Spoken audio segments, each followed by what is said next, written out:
ನಮಸ್ತೆ ಪ್ರಿಯ ವೀಕ್ಷಕರೇ, ಧರ್ಮ ಯಾವುದಯ್ಯ ವಿಶೇಷ ಸಂವಾದ ಕಾರ್ಯಕ್ರಮಕ್ಕೆ ಸ್ವಾಗತ.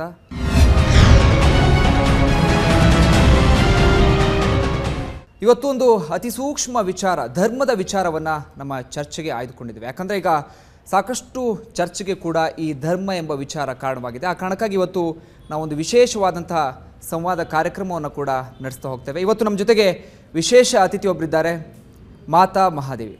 ಅವ್ರನ್ನು ಕೂಡ ಕಾರ್ಯಕ್ರಮಕ್ಕೆ ಸ್ವಾಗತಿಸೋಣ. ಮಾತಾಜಿ, ಕಾರ್ಯಕ್ರಮಕ್ಕೆ ಸ್ವಾಗತ. ಮಾತಾ ಮಹಾದೇವಿ ಅವ್ರ ಬಗ್ಗೆ ಹೆಚ್ಚೇನು ಹೇಳಬೇಕಾಗಿಲ್ಲ, ಎಲ್ರಿಗೂ ಕೂಡ ಗೊತ್ತಿದೆ, ಸಾಕಷ್ಟು ವಿಚಾರ ಅವ್ರ ಬಗ್ಗೆ ಗೊತ್ತಿದೆ. ಬಸವ ಮಂಟಪದ ಸ್ಥಾಪಕ ಧರ್ಮಗುರುಗಳು, ಜೊತೆಗೆ ಪ್ರಪ್ರಥಮ ಮಹಿಳಾ ಧರ್ಮಗುರುಗಳು ಕೂಡ ಹೌದು. ಅದರೊಂದಿಗೆ ಸಾಕಷ್ಟು ಅನುಯಾಯಿಗಳನ್ನು ಕೂಡ ಹೊಂದಿದ್ದಾರೆ. ಇದೀಗ ಮತ್ತೆ ಮುನ್ನೆಲೆಗೆ ಬಂದಿದ್ದಾರೆ ಮಾತಾ ಮಹಾದೇವಿ. ಪ್ರಮುಖವಾಗಿ ಸಾಕಷ್ಟು ವಿಚಾರಗಳಿಗೆ ಪ್ರಮುಖವಾಗಿ ನೋಡ್ತಾ ಹೋಗೋದಾದರೆ, ವಿವಾದಗಳ ಮೂಲಕ ಇತ್ತೀಚೆಗೆ ಸಾಕಷ್ಟು ಬಾರಿ ಸುದ್ದಿಗೆ ಗ್ರಾಸವಾಗ್ತಿದ್ದಾರೆ. ಅದರಲ್ಲೂ ಕೂಡ ಇತ್ತೀಚೆಗೆ ಮುನ್ನೆಲೆಗೆ ಬರಲಿಕ್ಕೆ ಪ್ರಮುಖ ಕಾರಣವೆಂದರೆ ಲಿಂಗಾಯತ ಪ್ರತ್ಯೇಕ ಧರ್ಮಕ್ಕೆ ಆಗ್ರಹ, ಬೇಡಿಕೆಗಳನ್ನು ಮುಂದಿಡ್ತಾ ಇದ್ದಾರೆ. ಈ ವಿಚಾರ ಈಗಾಗಲೇ ಸಾಕಷ್ಟು ವಿವಾದಕ್ಕೆ ಕಾರಣವಾಗಿದೆ, ಚರ್ಚೆಗೆ ಗ್ರಾಸವಾಗಿದೆ. ಒಂದು ರೀತಿಯಲ್ಲಿ ರಾಜ್ಯಾದ್ಯಂತ ಕೋಲಾಹಲವನ್ನೇ ಎಬ್ಸಿದೆ ಅಂದರೂ ಕೂಡ ತಪ್ಪಾಗಲಾರದು. ಜೊತೆಗೆ ನಮ್ಮ ಮುಂದಿರುವಂತಹ ಪ್ರಶ್ನೆಗಳಂದರೆ, ಎಲ್ಲದಕ್ಕೂ ಕೂಡ ಧರ್ಮ ಸ್ಥಾಪನೆಯೇ ಪರಿಹಾರವಾ? ಎಲ್ಲದಕ್ಕೂ ಕೂಡ ಧರ್ಮವೇ ಉತ್ತರವಾ? ಈ ಪ್ರತ್ಯೇಕ ಧರ್ಮದ ಬೇಡಿಕೆ ಅಗತ್ಯವಿದೆಯಾ? ಎಲ್ಲ ವಿಚಾರಗಳ ಕುರಿತಾಗಿಯೂ ಕೂಡ ಇವತ್ತು ಸಂಕ್ಷಿಪ್ತವಾಗಿ ವಿಸ್ತೃತವಾಗಿ ಚರ್ಚೆಯನ್ನು ಮಾಡ್ತಾ ಹೋಗೋಣ. ಮಾತಾ ಮಹಾದೇವಿ ಅವರ ಬಳಿ, ನಮ್ಮ ಬಳಿ ಇರುವಂಥ ಪ್ರಶ್ನೆಗಳಿಗೆ ಉತ್ತರವನ್ನು ಕಂಡುಕೊಳ್ತಾ ಹೋಗೋಣ. ಮಾತಾಜಿ, ನಿಮಗೆ ಧರ್ಮದ ಕುರಿತಾಗಿ ನಿಮ್ಮನ್ನು ಕೇಳ್ತಾ ಹೋಗ್ತೀನಿ. ಅದಕ್ಕೂ ಮುನ್ನ ಮತ್ತೊಂದು ಪ್ರಶ್ನೆ ನಿಮ್ಮ ಮುಂದೆ ಇಡ್ತಾ ಹೋಗ್ತೀನಿ. ಮಾತಾ ಮಹಾದೇವಿ ಅಂದರೆ ನಮಗೂ ಜೊತೆಗೆ ಜನರಿಗೂ ಕೂಡ ತಕ್ಷಣ ಪರಿಚಯವಾಗೋದು ವಿವಾದಗಳ ಮೂಲಕವೇ. ಸಾಕಷ್ಟು ಬಾರಿ ವಿವಾದಕ್ಕೆ ಕಾರಣವಾಗಿದ್ದೀರಿ. ಹಿಂದೆ ಹೆಣ್ಣು ಮಕ್ಕಳ ಕುರಿತಾಗಿ ಕೆಲ ಹೇಳಿಕೆಗಳಿರ್ಬೋದು, ಮೊಟ್ಟೆಯನ್ನು ವಿತರಿಸಲಿಕ್ಕೆ ಕೂಡ ನೀವು ವಿರೋಧವನ್ನು ವ್ಯಕ್ತಪಡಿಸಿದ್ರಿ. ಎಲ್ಲ ವಿಚಾರಗಳ ಮೂಲಕ ವಿವಾದಕ್ಕೀಡಾಗಿದ್ರಿ. ವಿವಾದ ಅಂದರೆ ಮಾತಾ ಮಹಾದೇವಿ ಅನ್ನೋ ಥರನೂ ಕೂಡ ಆಗಿದೆ. ಯಾಕೆ ವಿವಾದ ನಿಮ್ಮ ಬೆನ್ನು ಬಿಡ್ತಿಲ್ವಾ? ಹೇಗೆ? ಹಾಗೇನಿಲ್ಲ. ಏನಂದ್ರೆ ನಾವು ನೋಡ್ತೀವಿ, ಅನೇಕ ಸಮಸ್ಯೆಗಳು ಬರ್ತವೆ ಸಮಾಜದಲ್ಲಿ. ಬಂದಾಗ ಮಠಾಧಿಪತಿಗಳ ಕರ್ತವ್ಯ ಏನಂದರೆ ತಮ್ಮ ಸಮಾಜದ ಸಂಸ್ಕೃತಿಯನ್ನು ಉಳಿಸುವಂಥದ್ದು. ಆಗ ಅವರು ಒಂದು ಹೋರಾಟ ಮಾಡಬೇಕು. ಆದರೆ ನಮ್ಮ ಅನೇಕ ಮಠಾಧಿಪತಿಗಳು ಎಲ್ಲರೂ ತಟಸ್ಥವಾಗಿ ಇರ್ತಾರೆ. ಯಾವ ಸಮಸ್ಯೆ ಬಂದರೂ ಕೂಡ ಪ್ರತಿಕ್ರಿಯೆಯನ್ನು ಕೊಡದೆ ಕೇವಲ ತಮ್ಮ ಪಾಡಿಗೆ ತಾವು ಇರ್ತಾರೆ. ಆದರೆ ನಾವು ಮೊದಲಿನಿಂದಲೂ ಕೂಡ ಸತ್ಯ ಹೊರಗೆ ಬರಬೇಕು, ತತ್ವ ಬಿಂಬಿತವಾಗಬೇಕು ಅಂತ ಹೇಳಿ ಹೋರಾಟವನ್ನು ಮಾಡ್ತಾ ಇದ್ದೀವಿ. ಇದು ವಿವಾದ ಅಲ್ಲ, ಯಾಕಂದರೆ ಸತ್ಯದ ಸಾಕ್ಷಾತ್ಕಾರ. ಸುಮ್ಮನೆ ವಿವಾದ ಅನ್ನೋ ಶಬ್ದವನ್ನು ಬಳಸ್ತಾರೆ. ಉದಾಹರಣೆಗೆ, ಮೊಟ್ಟ ಮೊದಲನೆಯ ಒಂದು ಸಮಸ್ಯೆ ಬಂದಿದ್ದು ಮಹಿಳಾ ಜಗದ್ಗುರು ಪೀಠವನ್ನು ಮಾಡಿದಾಗ. ಅಂದರೆ ನಾವು ಬಸವಣ್ಣನವರ ವಿಚಾರದಲ್ಲಿ ಹೆಣ್ಣು ಮಕ್ಕಳಿಗೆ ಸಮಾನತೆ ಸಿಕ್ತು. ಅಕ್ಕ ಮಹಾದೇವಿಯನ್ನು ಆಚಾರ್ಯ ಪುರುಷರ ಸ್ಥಾನದಲ್ಲಿ ನಿಲ್ಲಿಸಿದರು. ಆದರೆ ನಂತರ ಅಂಥ ಪರಂಪರೆ ಸಾಗಿ ಬರಲಿಲ್ಲ. ಅದಕ್ಕಾಗಿ ನಾವು 1969ರಲ್ಲಿ ಮಹಿಳಾ ಜಗದ್ಗುರು ಪೀಠವನ್ನು ನಾವು ಸ್ಥಾಪನೆ ಮಾಡಿ ಮಹಿಳಾ ಗುರು ಪರಂಪರೆಯನ್ನು ಸ್ಥಾಪಿಸ್ತಾ ಇದ್ದೀವಿ ಅನ್ನೋಂಥ ಮಾತು ಹೇಳಿದಾಗ ಪುರೋಹಿತಶಾಹಿ ಜನರಿಂದ ತುಂಬ ವಿರೋಧ ಬಂತು. ಒಂದು ಸಭೆಯಲ್ಲಿ ಬಸವ ಕಲ್ಯಾಣದಲ್ಲಿ ಇದನ್ನು ಘೋಷಣೆ ಮಾಡಿದಾಗ ಜನಸಾಮಾನ್ಯರೆಲ್ಲ ಚಪ್ಪಾಳೆ ಹಾಕಿದರು. ಆದರೆ ಪುರೋಹಿತ ಶಾಹಿ ಶಾಸ್ತ್ರಿಗಳು, ಪಂಡಿತರು ಇದಕ್ಕೆ ವಿರೋಧವನ್ನು ವ್ಯಕ್ತಪಡಿಸಿದರು. ಆದರೆ ನಾನು ಅವೆಲ್ಲ ಪ್ರಶ್ನೆಗಳಿಗೂ ಕೂಡ ಸಮರ್ಥವಾದ ಉತ್ತರವನ್ನು ಕೊಟ್ಟು ಮಹಿಳಾ ಜಗದ್ಗುರು ಪೀಠವನ್ನು ನಾವು ಸ್ಥಾಪನೆ ಮಾಡಿದ್ವಿ. ಇದೇ ರೀತಿಯಲ್ಲಿ ಅನೇಕ ವಿಷಯಗಳನ್ನು ಕುರಿತು ನಾನು ಹೇಳ್ತಾ ಬಂದಾಗ ಅದನ್ನು ಒಂದು ವಿವಾದವಾಗಿ ಇವ್ರು ಮಾಡ್ತಾರೆ. ಆದರೆ ನಿಜವಾಗಿಯೂ ಅದು ವಿವಾದ ಅಲ್ಲ, ಒಂದು ಸತ್ಯದ ಸ್ವರೂಪ ಸಾಕ್ಷಾತ್ಕಾರ. ಅಂದರೆ ಸಂಸ್ಕೃತಿ ಉಳಿವಿಗಾಗಿ ನೀವು ಅಂತ ಒಂದು ಹೇಳಿಕೆಗಳನ್ನು ಕೊಡ್ತೀರಾ ಅಂತ ಆಯಿತು. ಹಾಗಾದರೆ ಈಗ ಮತ್ತೆ ಸ್ವಲ್ಪ ವಿಚಾರವನ್ನು ಹೊರಡಿಸೋಣ, ಮತ್ತೆ ಧರ್ಮದ ಕಡೆಗೆ ಬರೋಣ. ಈಗ ಯಾಕಂದರೆ ಅದೇ ಚರ್ಚೆಯ ಕೇಂದ್ರ ಬಿಂದು ವಿಚಾರ, ಆ ಕಾರಣಕ್ಕೆ ಅಲ್ಲಿಗೆ ಬರೋಣ. ಈಗ ಪ್ರಸ್ತುತ ನಿಮ್ಮ ಪ್ರಮುಖ ಆಗ್ರಹ, ಬೇಡಿಕೆ ಏನಪ್ಪ ಅಂದರೆ ಲಿಂಗಾಯತ ಪ್ರತ್ಯೇಕ ಧರ್ಮಕ್ಕಾಗಿ ಆಗ್ರಹವನ್ನು ವ್ಯಕ್ತಪಡಿಸ್ತಾ ಇದ್ದೀರಾ. ಆ ಪ್ರತ್ಯೇಕ ಧರ್ಮದ ಆಗ್ರಹದ ಪ್ರಸ್ತುತತೆ ಎಷ್ಟಿದೆ? ಖಂಡಿತ ಇದು ಅತ್ಯಂತ ಪ್ರಸ್ತುತವಾದ್ದು. ಏಕೆಂದರೆ 1851ರಲ್ಲಿ ಬ್ರಿಟಿಷ್ ಸರ್ಕಾರ ಜನಗಣತಿಯನ್ನು ಮಾಡುವಂಥ ಸನ್ನಿವೇಶದಲ್ಲಿ ಧರ್ಮವಾರು ಜನಗಣತಿಯನ್ನು ಮಾಡಿದರು. ಆಗ ಸಿಖ್, ಜೈನ, ಬೌದ್ಧ ಈ ಧರ್ಮಗಳಿಗೆ ಸ್ವತಂತ್ರ ಧರ್ಮದ ಮಾನ್ಯತೆಯನ್ನು ಕೊಟ್ಟರು. ನಮ್ಮ ಲಿಂಗಾಯತ ಧರ್ಮದ ಬಗ್ಗೆ ಕೂಡ ಅನೇಕ ಜನ ಅದನ್ನು ಅಧ್ಯಯನ ಮಾಡಿದರು ಬ್ರಿಟಿಷರ್ಸು. ಆಗ ಅವ್ರು ಹೇಳಿದರು, ನಿಮ್ಮದು ಒಂದು ಪ್ರತ್ಯೇಕವಾದ ಸ್ವತಂತ್ರ ಧರ್ಮ ಮಾನ್ಯತೆಯನ್ನು ಕೊಡ್ತೀವಿ ಅಂತ ತಿಳ್ಕೊಂಡು ಹೇಳಿದರು. ಆದರೆ ಮೈಸೂರಿನಲ್ಲಿ ಇದ್ದಂಥ ಕೆಲವು ಜನ ವೀರಶೈವರೇನು ಮಾಡಿದರು, ನಮ್ಮದು ಪ್ರತ್ಯೇಕ ಧರ್ಮವಲ್ಲ, ಹಿಂದೂ ಧರ್ಮದಲ್ಲಿ ಬರುವಂತಹ ಒಂದು ಅಂಗ, ಆದ್ದರಿಂದ ದಯವಿಟ್ಟು ಬ್ರಿಟಿಷ್ ಆಫೀಸರ್ಸ್ಗೆ ಹೇಳಿ ನಮಗೆ ಪ್ರತ್ಯೇಕ ಧರ್ಮದ ಸ್ಥಾನ ಬೇಡ ಅಂತ ಹೇಳಿದರು. ಅಂದರೆ ಈಗ 12ನೇ ಶತಮಾನದಲ್ಲಿ ಹುಟ್ಟಿದಂಥ ಲಿಂಗಾಯತ ಧರ್ಮ ಅತ್ಯಂತ ಪ್ರಗತಿಪರವಾದ ಒಂದು ವೈಚಾರಿಕ ಧರ್ಮ. ಇದು ರಾಷ್ಟ್ರವನ್ನು ಹೇಗೆ ಕಟ್ಟಬೇಕು ಅನ್ನೋದ್ರ ಬಗ್ಗೆ ಹೇಳುತ್ತೆ. ಆಮೇಲೆ ವಿಶ್ವಧರ್ಮವಾಗಿ ಎಲ್ಲವರನ್ನ ಒಳಗೊಳ್ತದೆ. ಇಂಥ ಒಂದು ಧರ್ಮ ಖಂಡಿತವಾಗಿಯೂ ಭಾರತದಲ್ಲಿ ಇದೆ, ಕರ್ನಾಟಕದಲ್ಲಿ ಇದು ಹುಟ್ಟಿದೆ ಅನ್ನುವಂಥದ್ದು ಎಲ್ಲರಿಗೂ ಗೊತ್ತಾಗಬೇಕು. ಅದಕ್ಕೋಸ್ಕರ ಜಾಗತಿಕ ಧರ್ಮಗಳ ಸಾಲಿನಲ್ಲಿ ಇದು ಕೂಡ ನಿಲ್ಲಬೇಕು ಅನ್ನುವುದೇ ನಮ್ಮ ಉದ್ದೇಶ.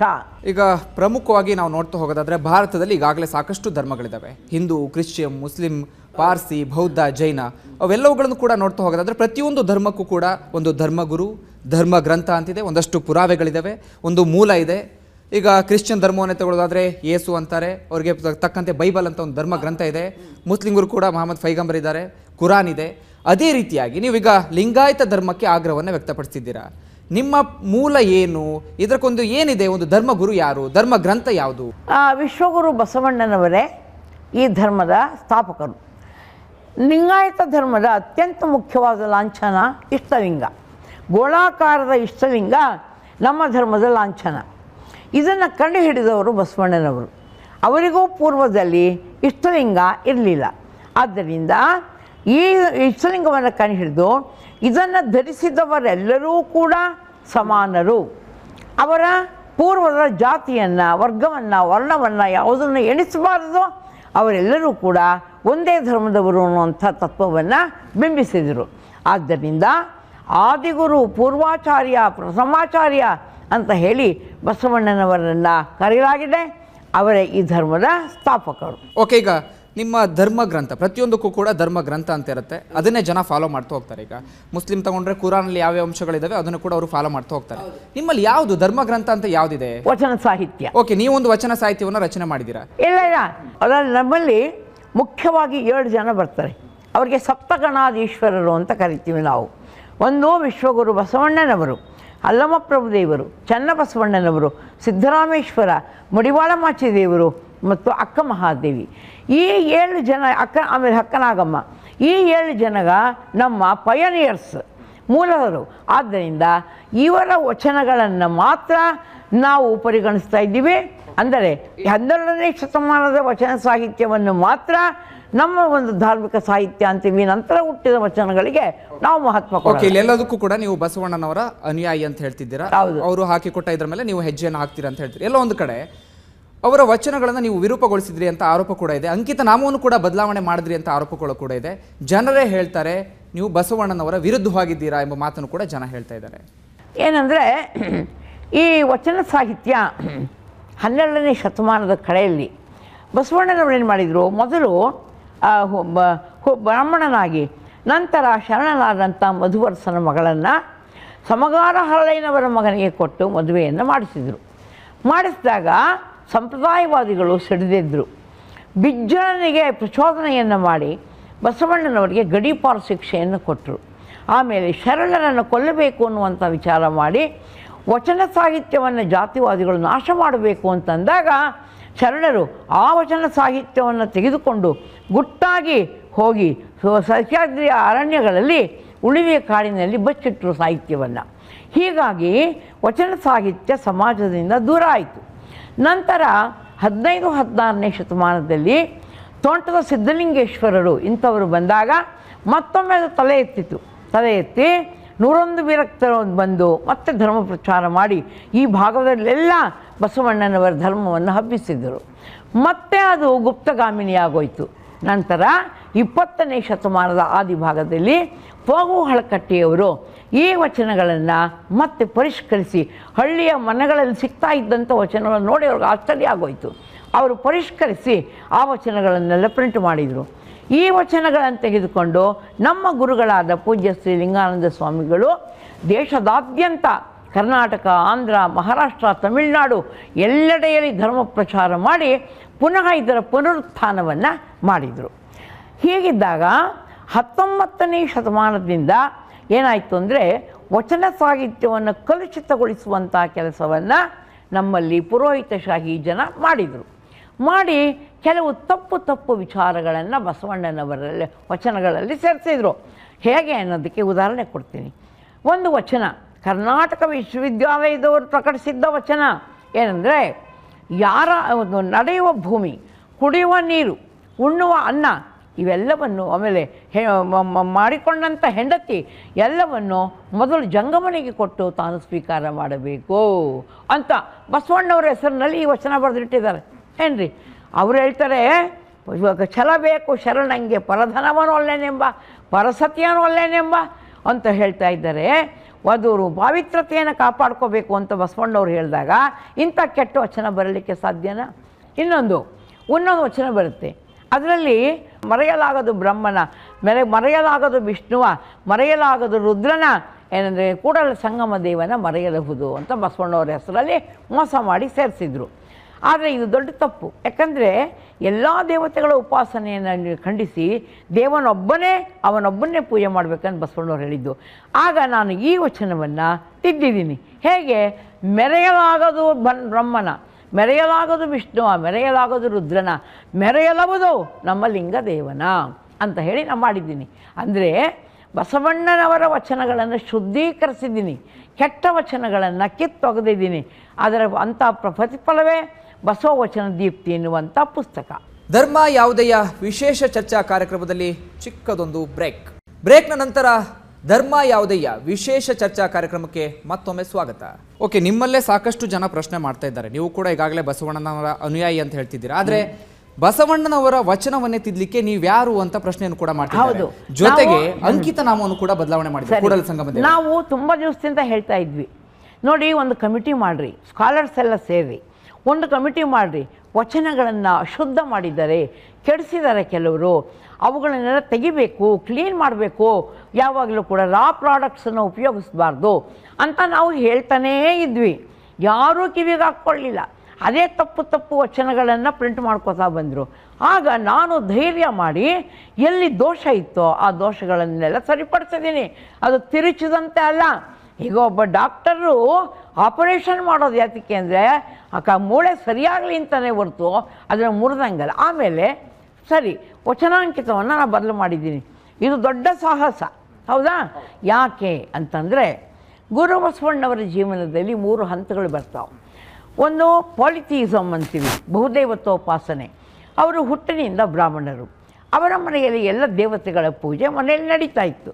ಆಗ ಅವರು ತಮ್ಮ ತಂದೆ ತಾಯಿಯನ್ನು ಪ್ರಶ್ನಿಸಿದರು, ದೇವನೊಬ್ಬ ಅಂತ ಹೇಳಿ ಉಪನಿಷತ್ತುಗಳು ಹೇಳುತ್ತೆ, ಯಾಕೆ ಇವನ್ನೆಲ್ಲ ನೀವು ಪೂಜೆ ಮಾಡ್ತಾ ಇದ್ದೀರಿ ಅಂತ ಕೇಳ್ತಾ ಇದ್ದರು.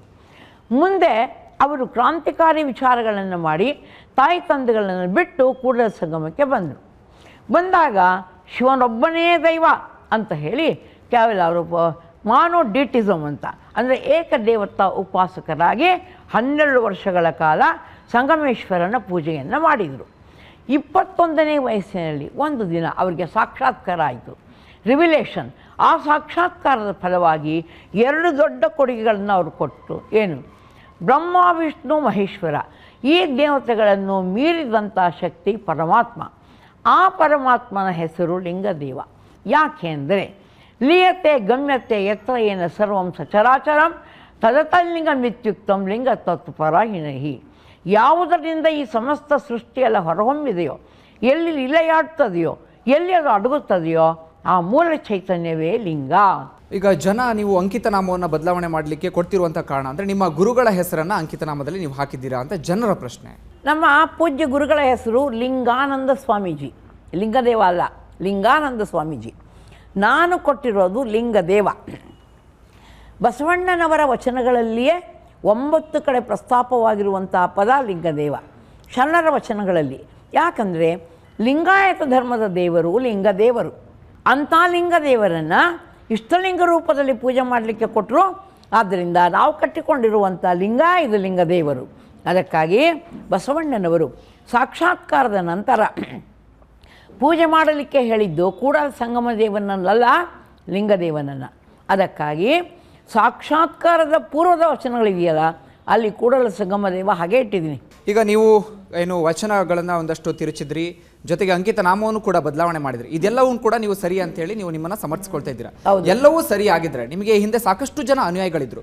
ಯಾವಾಗ ನೀವು ವಚನ ಸಾಹಿತ್ಯವನ್ನ ತಿರುಚಿದ್ರು, ಯಾವಾಗ ನೀವು ಅಂಕಿತ ನಾಮವನ್ನು ಬದಲಾಯಿಸಿದ್ರು, ಅನುಯಾಯಿಗಳೆಲ್ಲರೂ ಕೂಡ ಒಂದಷ್ಟು ಜನ ಬೇರೆ ಆದ್ರು. ನೀವು ಮಾಡಿದ್ದು ಸರಿನೇ ಆಗಿದ್ರೆ ಯಾಕೆ ಅವರೆಲ್ಲ ಬೇರೆ ಆಗ್ತಾ ಇದ್ರು? ಅವರು ಕೂಡ ಒಪ್ಪಿದ್ಕೊಂಡು ನಿಮ್ಮ ಹಿಂದೆನೆ ಬರ್ತಾ ಇದ್ರಲ್ಲ, ಇಲ್ಲ ಹಾಗಲ್ಲ. ನೋಡಿ, ನಿಮ್ಗೆ ಹೇಳ್ತೀನಿ, ಯಾವುದೇ ಒಂದು ಸತ್ಯವನ್ನು ಪ್ರಚಾರಪಡಿಸಿದಾಗ ಎಲ್ಲ ಜನಕ್ಕೂ ಅದನ್ನು ಅರ್ಥ ಮಾಡಿಕೊಳ್ಳುವಂಥ ಸಾಮರ್ಥ್ಯ ಇರೋದಿಲ್ಲ.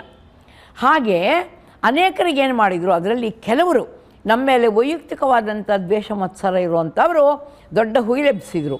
ಆವಾಗ ನಮ್ಮ ಅನುಯಾಯಿಗಳಲ್ಲಿ ಸ್ವಲ್ಪ ಕನ್ಫ್ಯೂಷನ್, ಗೊಂದಲ ಉಂಟಾಯಿತು. ಆದರೆ ನಂತರ ನಾವೇನು ಪ್ರತಿಪಾದನೆ ಮಾಡಿದ್ದೀವೋ, ಲಿಂಗದೇವ ಅನ್ನುವಂಥದ್ದು ನಮ್ಮ ಗುರುಗಳ ಹೆಸರಲ್ಲ, ಸೃಷ್ಟಿಕರ್ತನಾದ ದೇವನ ಹೆಸರು. ಲಿಂಗಾಯತ ಧರ್ಮದ ದೇವರು ಲಿಂಗದೇವರು.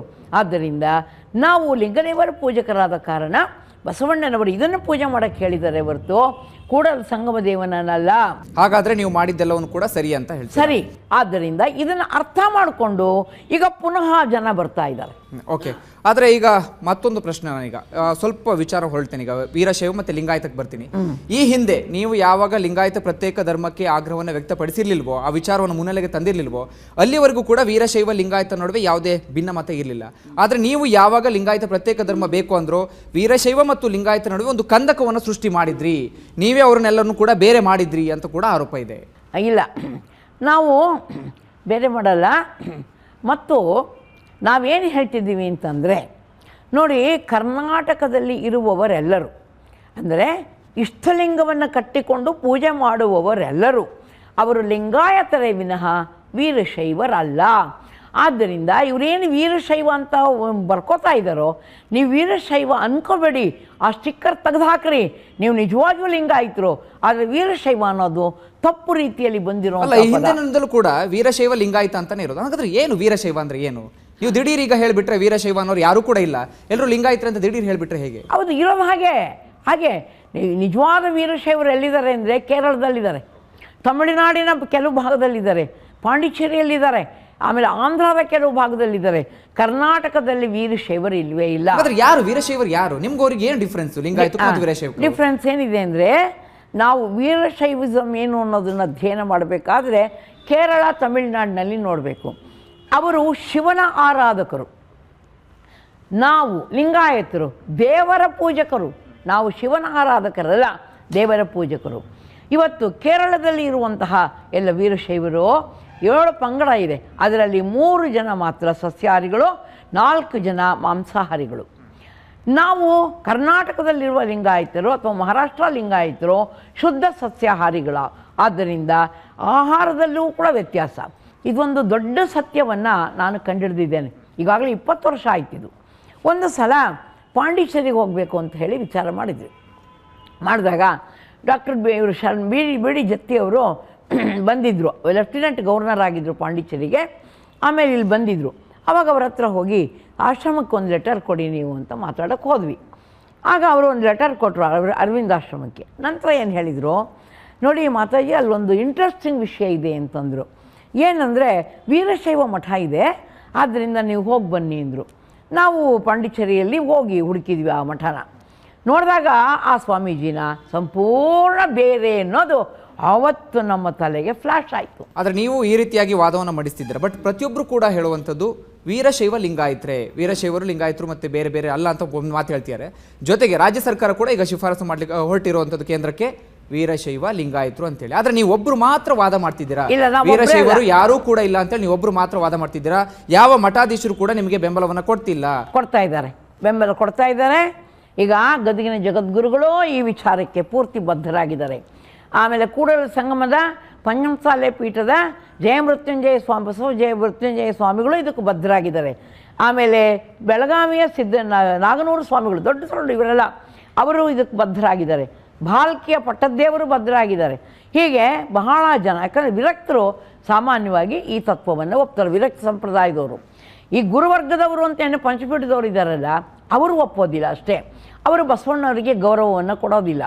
ಆದ್ದರಿಂದ ಎಲ್ಲ ಮಠಾಧಿಪತಿಗಳು ಕೂಡ ಅವರು ಕೆಲವರು ಬಹಿರಂಗವಾಗಿ ಹೇಳಕ್ಕೆ ರೆಡಿಯಾಗಿದ್ದಾರೆ, ಇನ್ನು ಕೆಲವರು ಸೈಲೆಂಟ್ ಆಗಿರ್ತಾರೆ. ಆತ್ಮಬಲ ಇಲ್ಲ ಅವರಿಗೆ ವಾದ ಮಾಡಲಿಕ್ಕೆ, ಅದಕ್ಕಾಗಿ ಅವರು ಸೈಲೆಂಟಾಗಿರ್ತಾರೆ. ಆಮೇಲೆ ಈ ವೀರಶೈವ ಅನ್ನುವ ಪದ ಕರ್ನಾಟಕದಲ್ಲಿ ಪ್ರವೇಶ ಮಾಡಿದ್ದು ಬಸವಣ್ಣನವರ ನಂತರ. ಯಾಕಂದರೆ ಎಲ್ಲ ಜಾತಿ ಮತ ಪಂಥ ಶೈವದಲ್ಲಿ ಬರುವ ಕಾಳಾಮುಖ ಲಾಕುಲೀಶ ಇವರು ಎಲ್ಲರೂ ಕೂಡ ಕನ್ವರ್ಟ್ ಆಗಿ ಲಿಂಗಾಯತ ಧರ್ಮಕ್ಕೆ ಬಂದರು. ಅದೇ ರೀತಿ ವೀರಶೈವರು ಕೂಡ ಇದಕ್ಕೆ ಕನ್ವರ್ಟ್ ಆಗಿ ಬಂದಾಗ ನೀವು ಯಾವ ಲಿಂಗಾಯತರು? ನಾವು ಗೌಡ್ ಲಿಂಗಾಯತರು, ನಾವು ಗಾಣಿಗ ಲಿಂಗಾಯತರು, ನಾವು ಮಡಿವಾಳ ಲಿಂಗಾಯತರು ಅಂತ ಹೆಂಗೆ ಹೇಳ್ತಾರೋ, ಪಂಚಮಸಾಲಿ ಲಿಂಗ ಹಾಗೆ ಇವರು ನಾವು ವೀರಶೈವ ಲಿಂಗಾಯತರು ಅಂತ ಹೇಳೋಕ್ಕೆ ಶುರು ಮಾಡಿದ್ರು. ಇದರ ಅರ್ಥ ಲಿಂಗಾಯತ ಸಮಾಜದಲ್ಲಿ ವೀರಶೈವ ಮೂಲದಿಂದ ಬಂದಂಥ ಕೆಲವರು ವೀರಶೈವರೇ ವಿನಃ ಇಡೀ ಲಿಂಗಾಯತ ಧರ್ಮ ಸಮಾಜ ವೀರಶೈವ ಆಗ ಸಮಾಜ ಆಗಲ್ಲ, ಧರ್ಮ ವೀರಶೈವ ಧರ್ಮ ಲಿಂಗಾಯತ ಧರ್ಮ ಆಗಲ್ಲ. ಅಂದ್ರೆ ವೀರಶೈವರೆಲ್ಲರೂ ಲಿಂಗಾಯತರೆ ಅಂತ ನೀವು ಪುನಃ ಮತ್ತೆ ಉಚ್ಚರಿಸ್ತಾ ಇದ್ದೀರಿ. ಹೌದು. ಜೊತೆಗೆ ಒಂದಷ್ಟು ಜನರ ಮತ್ತೊಂದು ಆರೋಪ ಅಂದ್ರೆ ಎಲ್ಲವೂ ಕೂಡ ತಿಳಿಯಾಗಿತ್ತು, ಯಾವುದೇ ಸಮಸ್ಯೆ ಇರಲಿಲ್ಲ, ನಮ್ಮ ಜಾತಿಯನ್ನ ನಾವು ಹಾಗೆ ಹೋಗ್ತಾ ಇದ್ವಿ. ಎಲ್ಲೋ ಒಂದು ಕಡೆ ನೀವು ಕೋಲಾಹಲವನ್ನ ಸೃಷ್ಟಿ ಮಾಡಿದ್ರಿ. ಈ ಕೋಲಾಹಲವನ್ನ ಸೃಷ್ಟಿ ಮಾಡಿ ಎಲ್ಲವನ್ನು ಕೂಡ ಕಂದಕಗಳನ್ನ ಮಾಡ್ತಾ ಹೋದ್ರಿ. ಈಗಾಗಲೇ 2-3 ಪಂಗಡಗಳಾಗ್ತಿದೆ, ಒಡಿತಾ ಇದ್ದಾವೆ. ಲಿಂಗಾಯತ ಅನ್ನೋದು ಈಗ ನಿಮ್ಮಿಂದಾಗಿ ಒಡೆದು ಹೋಗ್ತಾ ಇದೆ ಅನ್ನೋದು ಆರೋಪ. ಒಡಿತಾ ಇಲ್ಲ, ಒಂದು ಮಾಡ್ತಾ ಇದ್ದೀವಿ ನಾವು. ಏನಂದರೆ ಒಂದು ತತ್ವ ಹಿಡ್ಕೊಂಡು ಬದುಕಬೇಕು ಮನುಷ್ಯ, ಯಾವುದೂ ತತ್ವ ಇಲ್ಲದೆ ಬದುಕಬಾರ್ದು. ಅದಕ್ಕಾಗಿ ನಾವೆಲ್ಲರನ್ನ ಒಂದು ಮಾಡ್ತಾ ಇದ್ದೀವಿ. ಒಳಪಂಗಡಗಳು ಉಪಜಾತಿಗಳು ಇವನ್ನೆಲ್ಲ ಬಿಡಿ, ಎಲ್ಲವನ್ನು ಬಿಟ್ಟು ಜಾತಿಯನ್ನು ಬಿಡಿ, ಧರ್ಮವನ್ನು ಹಿಡೀರಿ. ನಮ್ಮದು ಘೋಷಣೆ ಅದೇ, ನಮ್ಮ ಸಂಸ್ಥೆದು, ಜಾತಿ ಬಿಡಿ ಧರ್ಮ ಹಿಡೀರಿ. ಓಕೆ, ಅಂದರೆ ಈ ಜಾತಿಗೂ ಧರ್ಮಕ್ಕೆ ಏನು ಡಿಫ್ರೆನ್ಸ್? ಏನು? ಜಾತಿ ಸಂಕುಚಿತ, ಅದು ಒಂದು ನಂಬಿಕೆಗೆ ಬದ್ಧವಾಗಿ ಇನ್ನಿತರರನ್ನು ಅಲ್ಲಗಳೆಯುತ್ತದೆ. ಆದರೆ ಧರ್ಮ ವಿಶಾಲ, ಎಲ್ಲರನ್ನೂ ಒಳಗೊಳ್ತದೆ. ಅದಕ್ಕೆ ಜಾತಿ ಏನು ಮಾಡುತ್ತೆ, ಇವತ್ತು ನಾವೇ ನೋಡ್ತಿದ್ವಿ ಎಲ್ಲರಲ್ಲಿ, ಇವನಾರವ ಅಂತ ಪ್ರಶ್ನೆ ಮಾಡಿ, ನಾನು ಈ ಜಾತಿಯವ ಇವನು ಆ ಜಾತಿಯವನಲ್ಲ ಅಂತ ಬೇರೆ ಮಾಡುತ್ತೆ. ಆದರೆ ಧರ್ಮ ಹಾಗಲ್ಲ, ಇವನಮ್ಮವ ಅಂತ ಎಲ್ಲರನ್ನ ಸ್ವೀಕಾರ ಮಾಡುತ್ತೆ. ಅದಕ್ಕೋಸ್ಕರ ನಾವು ಜಾತಿ ವಿರುದ್ಧವಾಗಿದ್ದೀವಿ ಮತ್ತು ನಮ್ಮಲ್ಲಿ ಯಾವುದೇ ರೀತಿ ಭೇದ ಇಲ್ಲ. ನಮ್ಮಲ್ಲಿ ಎಲ್ಲರೂ ಗುರುಗಳಾಗ್ತಾರೆ. ನಾವು ದೀಕ್ಷೆಯನ್ನು ಎಲ್ಲರಿಗೂ ಕೊಟ್ಟಿದ್ದೀವಿ. ಬರೀ ಭಕ್ತರಷ್ಟೇ ಅಲ್ಲ, ಎಲ್ಲ ಜಾತಿಯವರು ನಮ್ಮಲ್ಲಿ ಗುರುಗಳಾಗಿದ್ದಾರೆ. ಓಕೆ, ಈಗ ಎಲ್ಲೋ ಒಂದು ಕಡೆ ಮತ್ತೊಂದು ಪ್ರಶ್ನೆ ಕೂಡ ಉದ್ಭವ ಆಗುತ್ತೆ. ನೀವೀಗ ಪ್ರತ್ಯೇಕ ಧರ್ಮವನ್ನು ಕೇಳಲಿಕ್ಕೆ ಹೊರಟಿದ್ದೀರಾ, ಪ್ರತ್ಯೇಕ ಧರ್ಮವನ್ನು ಸ್ಥಾಪನೆ ಮಾಡಲಿಕ್ಕೆ ಹೊರಟಿದ್ದೀರಾ. ಎಲ್ಲೋ ಒಂದು ಕಡೆ ನೀವು ಬಸವಣ್ಣನವರ ಪಕ್ಕಾ ಅನುಯಾಯಿ, ಅವರು ಹಾಕಿಕೊಟ್ಟಂತ ಇದ್ರ ಮೇಲೆ ನೀವು ಹೆಜ್ಜೆಯನ್ನು ಹಾಕ್ತಾ ಇದ್ದೀರಾ. ಬಸವಣ್ಣನವರು ಎಲ್ಲೋ ಒಂದು ಕಡೆ ಹೇಳ್ತಾ ಹೋಗ್ತಾರೆ, ನಾವು ತಿಳಿದ ಮಟ್ಟಿಗೆ ಈ ಧರ್ಮ ಬೇಡ, ಜಾತಿ ಬೇಡ, ಈ ಕೋಮು ಪಂಥ ಯಾವುದು ಬೇಡ, ಎಲ್ಲವನ್ನು ಬಿಟ್ಟು ಹೊರಬನ್ನಿ, ನೀವೊಂದು ಸುಧಾರಣೆಯನ್ನು ತನ್ನಿ, ನೀವು ಬದಲಾಗಿ ಅಂತ ಹೇಳ್ತಾ ಹೋಗ್ತಾರೆ. ಬಟ್ ನೀವು ಬಸವಣ್ಣನ ಅನುಯಾಯಿಯಾಗಿ ಬಸವಣ್ಣನವರ ಮಾತನ್ನೇ ಮೀರ್ತಿದ್ದೀರ, ಮತ್ತೆ ನೀವು ಧರ್ಮವನ್ನು ಸ್ಥಾಪನೆ ಮಾಡ್ಲಿಕ್ಕೆ ಹೊರಟಿದ್ದೀರಲ್ಲ. ಧರ್ಮನ ನಾವು ಸ್ಥಾಪನೆ ಮಾಡ್ತಾ ಇಲ್ಲ, ಬಸವಣ್ಣನವರು ಸ್ಥಾಪನೆ ಮಾಡಿದ್ದಾರೆ. ಈಗ ಅದನ್ನು ನಾವು ಬೆಳಕಿಗೆ ತರ್ತಾ ಇದ್ದೀವಿ ಅಷ್ಟೇನೆ. ಈಗ ನೀವು ತಪ್ಪು ತಿಳ್ಕೊಂಡಿದ್ದೀರಿ. ನಾವು ನೋಡ್ತೀವಿ, ಬಸವಣ್ಣನವರು ಸಮಾಜವಾದ ಸಮತಾವಾದ ಎಲ್ಲವನ್ನು ಬೋಧನೆ ಮಾಡಿದರು. ಕಾರ್ಲ್ ಮಾರ್ಕ್ಸನ್ನು ಬೋಧನೆ ಮಾಡ್ದ. ಆದರೆ ಕಾರ್ಲ್ ಮಾರ್ಕ್ಸನ ಸಿದ್ಧಾಂತದ ಅಡಿಯಲ್ಲಿ ಡೈಲೆಕ್ಟಿಕಲ್ ಮಟೀರಿಯಲಿಸಮ್ ಅಂತ ಹೇಳಿ ಭೌತಿಕವಾದ ಬರುತ್ತೆ. ಅಲ್ಲಿ ದೇವರಿಲ್ಲ, ಧರ್ಮವಿಲ್ಲ, ಆತ್ಮವಿಲ್ಲ, ಮೋಕ್ಷವಿಲ್ಲ ಅಂತ ಬರುತ್ತೆ ಕಾರ್ಲ್ ಮಾರ್ಕ್ಸಂದು. ಬಸವಣ್ಣವ್ರದ್ದು ಹಾಗಲ್ಲ, ಎಲ್ಲಕ್ಕೂ ಹೊಕ್ಕಾಗಿರುವುದು ಧರ್ಮವೇ ಮನುಷ್ಯನ ಜೀವಾಳ.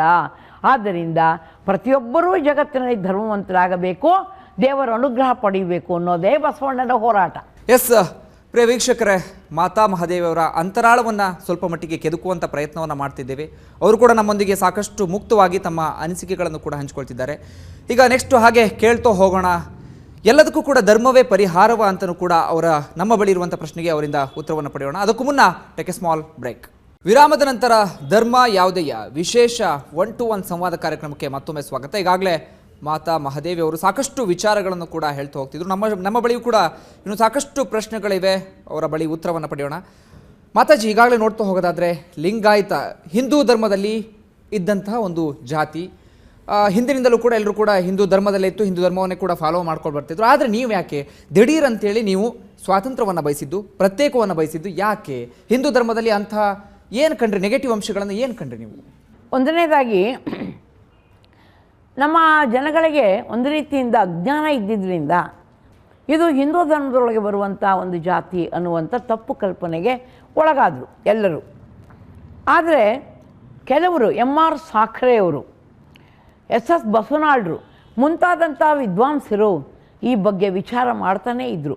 ಇದು ಒಂದು ಜಾತಿಯಲ್ಲ, ಮತವಲ್ಲ, ಪಂಥವಲ್ಲ, ಇದೊಂದು ಧರ್ಮ ಅಂತ ಹೇಳಿ ಅವರು ಸಾಕಷ್ಟು ಇಂಟ್ರೊಡಕ್ಷನ್ ಟು ಲಿಂಗಧಾರಣ ಚಂದ್ರಿಕೆ ಅಂತ ಪುಸ್ತಕದಲ್ಲಿ ಬರೆದಿದ್ದಾರೆ. ಹೀಗೆ ಅವೆಲ್ಲವನ್ನು ಓದ್ತಾ ಹೋದಾಗ ನಮಗೂ ಅನ್ನಿಸ್ತು ಇದು ಒಂದು ಜಾತಿಯಲ್ಲ, ಒಂದು ಧರ್ಮ. ಈ ಕಾರಣ ಅಂದರೆ ವಚನ ಸಾಹಿತ್ಯ ಫಗು ಹಳಕಟ್ಟಿಯವರಿಂದ ಬೆಳಕಿಗೆ ಬಂತು. ಆ ನಂತರನೇ ನಮಗೆ ಗೊತ್ತಾಗಿದ್ದು ನಮ್ಮದೇ ಆದಂಥ ಒಂದು ಸಾಹಿತ್ಯ ಇದೆ, ಇದರಲ್ಲಿ ಒಂದು ಸಂವಿಧಾನ ಇದೆ, ಉತ್ತಮ ವಿಚಾರಗಳಿದೆ ಅನ್ನೋದು.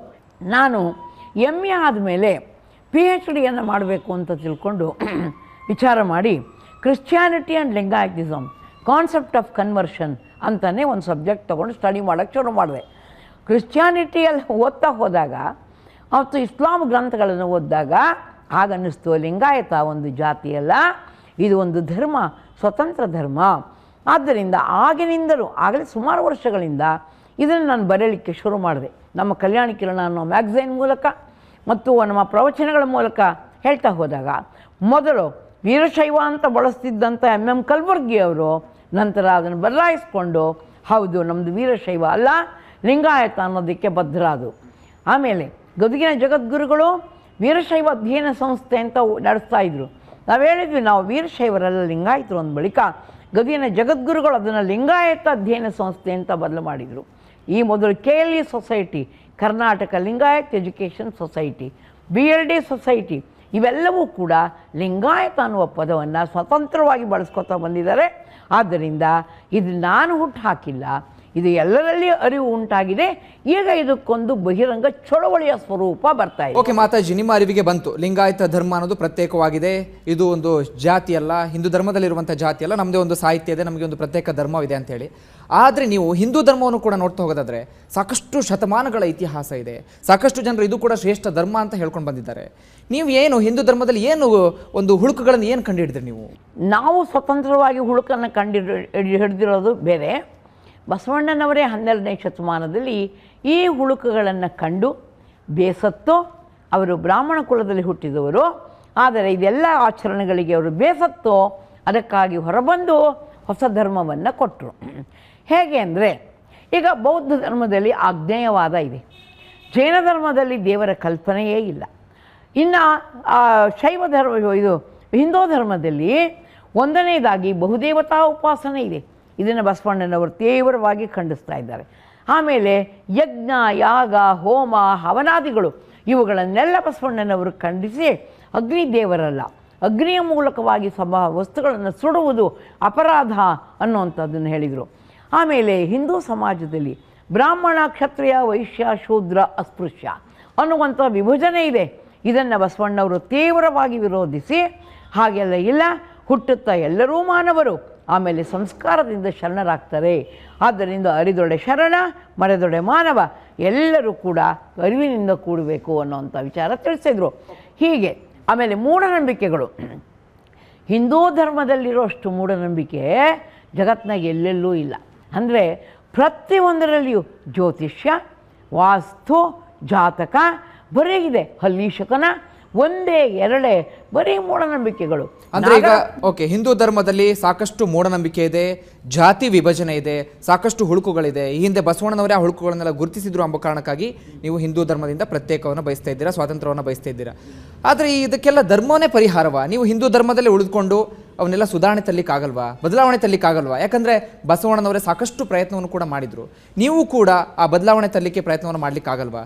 ಎಲ್ಲದಕ್ಕೂ ಕೂಡ ಧರ್ಮನೇ ಪರಿಹಾರವಾ? ನಾವು ಬದಲಾವಣೆ ತರೋದಕ್ಕೆ ಬೇಕಾಗಿರುವ ಪ್ರವಚನಗಳನ್ನು ಮಾಡ್ತಾ ಇದ್ದೀವಿ, ಅದು ಬೇರೆ ವಿಷಯ. ಆದರೆ 12ನೇ ಶತಮಾನದಲ್ಲಿ ಏನು ಬಸವಣ್ಣನವರು ಈ ಎಲ್ಲ ಮೂಢನಂಬಿಕೆಗಳನ್ನು, ಜಾತಿ ಪದ್ಧತಿಯನ್ನು ವಿರೋಧಿಸಿದ್ರು, ಅವುಗಳನ್ನು ಬಿಟ್ಟು ಒಂದು ಹೊಸ ಧರ್ಮವನ್ನು ಕೊಟ್ಟರು. ಈ ಹೊಸ ಧರ್ಮವನ್ನು ಜಗತ್ತಿಗೆ ತೋರಿಸಬೇಕು ಅನ್ನೋದು ನಮ್ಮ ಛಲ.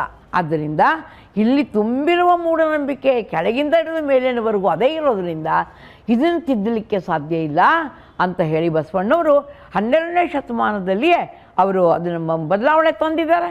ಆದ್ದರಿಂದ ಇಂಥ ಧರ್ಮವನ್ನು ಜಗತ್ತಿಗೆ ತೋರಿಸ್ಕೊಡ್ಬೇಕು, ಇಂಥದ್ದೊಂದು ಧರ್ಮ ಕರ್ನಾಟಕದಿಂದ ಹುಟ್ಟಿದೆ ಅನ್ನುವಂಥದ್ದು ಭಾರತಕ್ಕೆ ತೋರಿಸ್ಕೊಡ್ಬೇಕು ಅನ್ನೋದೇ ನಮ್ಮ ಧ್ಯೇಯ. ಎಲ್ಲೋ ಒಂದು ಕಡೆ ಇದು ಪಲಾಯನವಾದಿ ಅನ್ಸಲ್ವಾ? ಯಾಕಂದ್ರೆ ಈ ಧರ್ಮದಲ್ಲಿ ಇದ್ಕೊಂಡು ಆಗಲ್ಲ, ನನ್ನ ಕೈಲಿ ಏನು ಮಾಡ್ಲಿಕ್ಕೆ ಆಗಲ್ಲ, ಅಲ್ಲಿ ಸುಧಾರಣೆ ತರಲಿಕ್ಕೆ ಆಗಲ್ಲ ಅಂತೇಳಿ ಬೇರೆ ಎಲ್ಲೋ ಒಂದು ಕಡೆ ಓಡಿ ಹೋಗ್ತಿದ್ದೀನಿ, ಇದು ಪಲಾಯನವಾದಿ ಅನ್ಸಲ್ವಾ? ಇದು ನಾವೆಲ್ಲೂ ಹೋಗ್ತಿಲ್ಲ, ಬಸವಣ್ಣವರೇ ಬಂದಿದ್ದಾರೆ.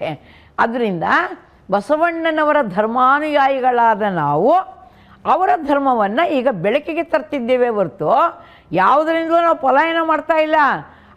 ಅದರ ಮಹತ್ವವನ್ನು ಜಗತ್ತಿಗೆ ತಿಳಿಸೋಕ್ಕೆ ಪ್ರಯತ್ನ ಮಾಡ್ತಾ ಇದ್ದೀವಿ ಅಷ್ಟೇ. ಅಂದರೆ ಈಗ ಹಿಂದೂ ಧರ್ಮದಿಂದ ನೀವು ಪ್ರತ್ಯೇಕ ಆದರೆ ಹಿಂದೂವಿನ ಯಾವುದೇ ಆಚರಣೆಗಳನ್ನು ಕೂಡ ನೀವು ಆಚರಿಸಲ್ಲ, ನಿಮ್ದೇ ಎಲ್ಲ ಬದಲಾಗತ್ತೆ. ಹೌದು, ಹಿಂದೂ ಧರ್ಮದಲ್ಲಿ ನೋಡ್ತಾ ಹೋಗೋದಾದ್ರೆ ಮುಕ್ಕೋಟಿ ದೇವರು, ಸಾವಿರಾರು ದೇವರಿದ್ದಾರೆ, ಪ್ರತಿದಿನ ಪೂಜೆ ಸಲ್ತಾವೆ, ಎಲ್ಲ ಒಂದಿಂದ ಬೇರೆ ಆಗ್ತೀರಾ ನೀವು? ಹೌದೌದು. ನಮ್ಮ ಧರ್ಮದ ಪ್ರಕಾರ ಈ ಇಷ್ಟಲಿಂಗವನ್ನು ಬಿಟ್ಟು, ಗುರುಲಿಂಗ ಜಂಗಮವನ್ನು ಬಿಟ್ಟು ಬೇರೆ ಏನನ್ನೂ ಪೂಜಿಸತಕ್ಕದ್ದಲ್ಲ ಅಂತ ಕಟ್ಟಪ್ಪಣೆಯನ್ನು ಮಾಡಿದ್ದಾರೆ. ಇಷ್ಟಲಿಂಗವೇ ಅಂತಿಮ. ಹೌದು.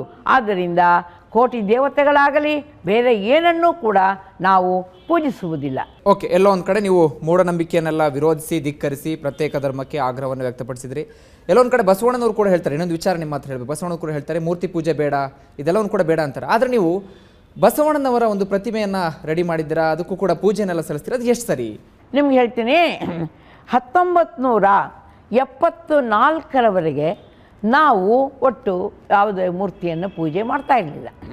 ಆಗ ನಾನು 75ನೇ ಇಸ್ವಿಯಲ್ಲಿ ಇಂಗ್ಲೆಂಡ್ ಹೋದೆ ಧರ್ಮ ಪ್ರಚಾರಕ್ಕಾಗಿ.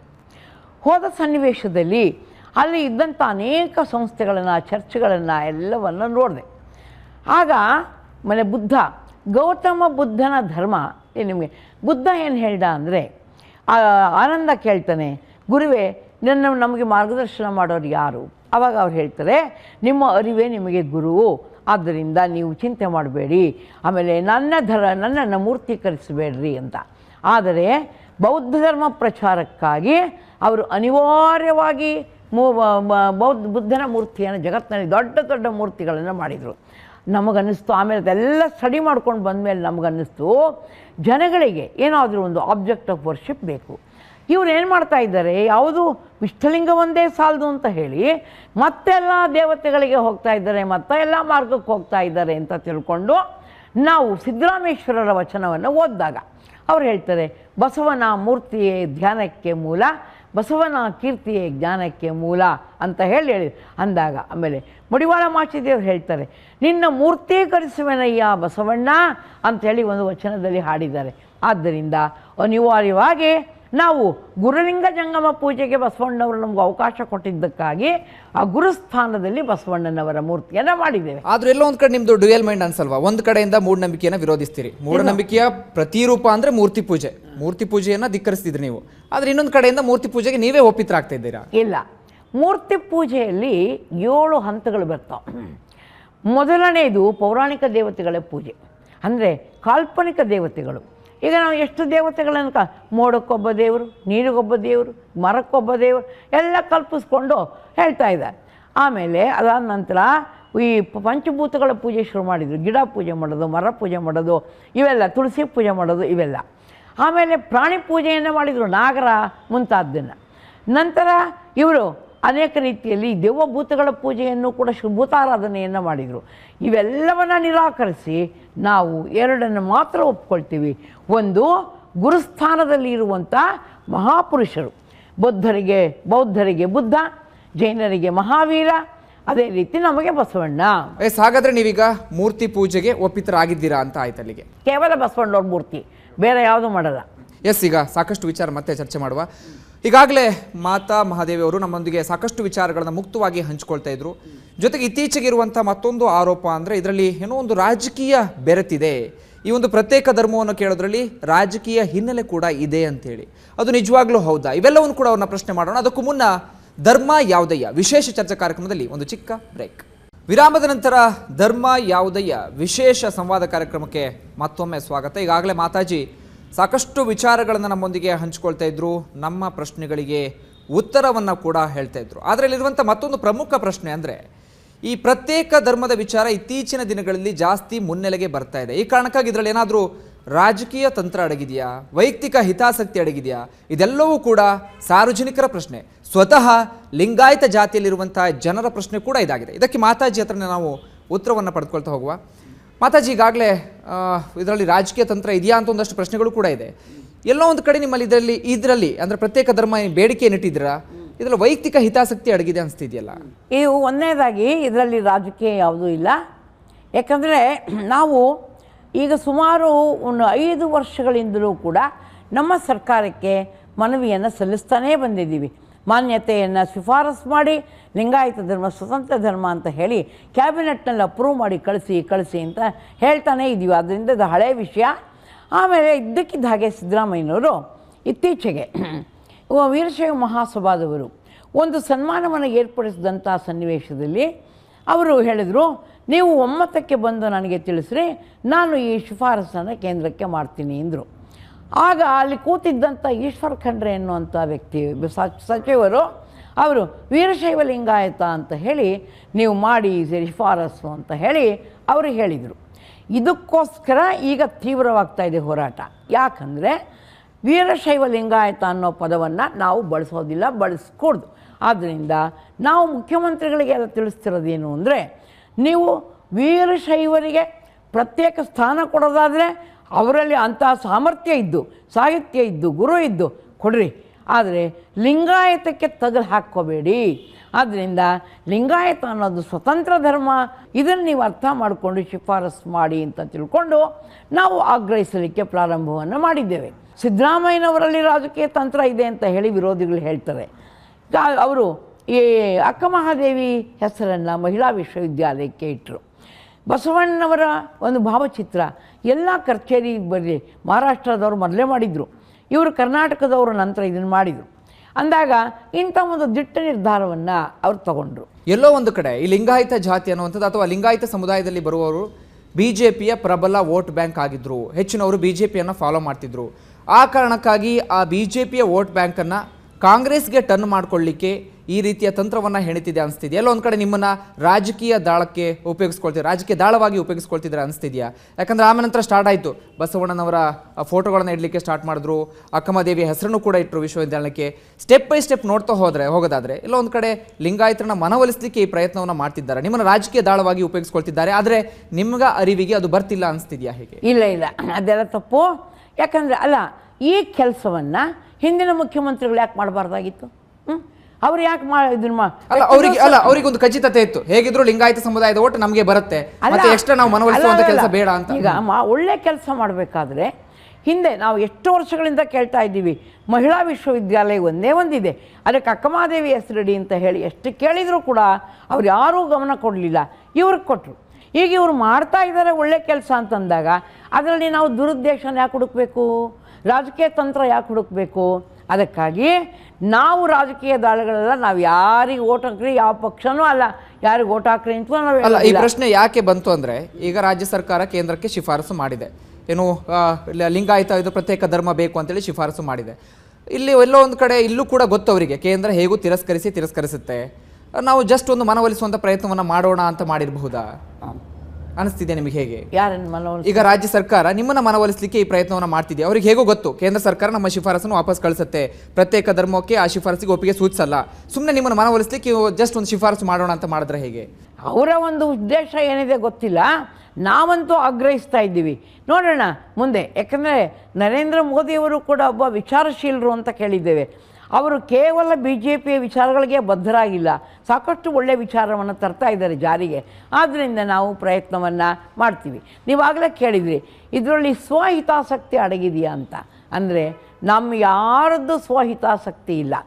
ಯಾಕಂದರೆ ಇದಕ್ಕೆ ಮಾನ್ಯತೆ ಸಿಕ್ಕು, ಅಲ್ಪಸಂಖ್ಯಾತ ಧರ್ಮ ಅಂತ ಇದಕ್ಕೆ ಒಂದು ವೇಳೆ ಸ್ಥಾನಮಾನ ಸಿಕ್ಕರೆ ಆಗ ಅನುಕೂಲ ಆಗೋದು ಯಾರಿಗೆ ಅಂದರೆ ಶ್ರೀಮಂತ ಮಠಾಧೀಶರಿಗೆ, ಶಾಲೆ ಕಾಲೇಜು ನಡೆಸೋರಿಗೆ, ಅವರಿಗೆ. ನಮಗಲ್ಲ, ನಮ್ದು ಯಾವಾಗಲೂ ಬರೀ ಜೋಳಿಗೆ ಇಟ್ಕೊಂಡು ಧರ್ಮ ಪ್ರಚಾರ ಮಾಡ್ತೀವಿ. ಆದ್ದರಿಂದ ಇದರಲ್ಲಿ ನಮ್ಮ ಯಾರದ್ದು ಸ್ವಹಿತಾಸಕ್ತಿ ಇಲ್ಲ. ಈ ಧರ್ಮ ಎಂಥ ಶ್ರೇಷ್ಠವಾದಂಥ ಒಂದು ಧರ್ಮ, ಇದು ಒಂದು ರೀತಿ ಮುಸಿಬಟ್ಟೆಯಲ್ಲಿ ಮುಚ್ಚಿದಂಥ ಮಾಣಿಕ್ಯ ಆಗಿದೆ, ಇದನ್ನು ಜಗತ್ತಿಗೆ ತೋರಿಸ್ಬೇಕು ಅನ್ನುವಂಥ ಘನವಾದ ಉದ್ದೇಶ. ಆದರೆ ಮತ್ತೊಂದು ಕಡೆಯಿಂದ ನೀವು ಪ್ರತ್ಯೇಕ ಧರ್ಮಕ್ಕೆ ಆಗ್ರಹವನ್ನು ವ್ಯಕ್ತಪಡಿಸ್ತಿರುವ ಹಿಡನ್ ಅಜೆಂಡಾ ಏನಪ್ಪಾ ಅಂದರೆ ಮೀಸಲಾತಿಗಾಗಿ ನೀವು ಈ ಒಂದು ಪ್ರಯತ್ನವನ್ನು ಮಾಡ್ತಾ ಇದ್ದೀರಾ. ಒಂದು ಪಕ್ಷದಲ್ಲಿ ನಿಮ್ಮದು ಪ್ರತ್ಯೇಕ ಧರ್ಮ ಆದರೆ ಅಲ್ಪಸಂಖ್ಯಾತರು ಅನ್ಸ್ಕೊಳ್ತೀರಾ, ಈಗ ಜೈನ, ಬೌದ್ಧ, ಪಾರ್ಸಿ ಆಗಿದೆ, ಅದೇ ರೀತಿಯಾಗಿ ಅಲ್ಪಸಂಖ್ಯಾತರು ಅನ್ಸ್ಕೊಳ್ತೀರಾ, ಮತ್ತೆ ಎಕ್ಸ್ಟ್ರಾ ಮೀಸಲಾತಿ ಬರುತ್ತೆ. ಈ ಕಾರಣಕ್ಕಾಗಿ ನೀವು ಪ್ರತ್ಯೇಕ ಧರ್ಮಕ್ಕಾಗಿ ಆಗ್ರಹಿಸ್ತಿದ್ದೀರಾ, ಇದು ನಿಮ್ಮ ಹಿಡನ್ ಅಜೆಂಡಾ ಅನ್ನೋದು ಕೂಡ ಮಾತು ಕೂಡ ಇದೆ. ಹಿಡನ್ ಏನಲ್ಲ, ಓಪನ್. ಹಿಡನ್ ಅಜೆಂಡಾ ಏನಲ್ಲ, ಓಪನ್ ಅಜೆಂಡವೇ. ಆದ್ರೆ ಈಗ ಮತ್ತೊಂದು ಪ್ರಶ್ನೆ ಎದುರಾಗತ್ತೆ. ಈಗ ಮೀಸಲಾತಿ ಯಾರಿಗೆ ಕೊಟ್ಟಿದ್ದಾರೆ? ಸಮಾಜದಲ್ಲಿ ಬಹಳ ಹಿಂದುಳಿದಂತ ಅಹಿಂದ ಅಂತ ಏನು ಕರಿತೀವಿ, ಅಲ್ಪಸಂಖ್ಯಾತರಾಗಿರ್ಬೋದು, ಹಿಂದುಳಿದವರಾಗಿ ದಲಿತರಾಗಿರ್ಬೋದು, ಅವರಿಗೆ ಒಂದಷ್ಟು ಮೀಸಲಾತಿಗಳನ್ನು ಕೊಟ್ಟಿದ್ದಾರೆ. ಯಾಕಂದ್ರೆ ಅವರು ಮೀಸಲಾತಿಗೆ ಅರ್ಹರು, ಇನ್ನೂ ಕೂಡ ಸಮಾಜದಲ್ಲಿ ಹಿಂದುಳಿದಿದ್ದಾರೆ.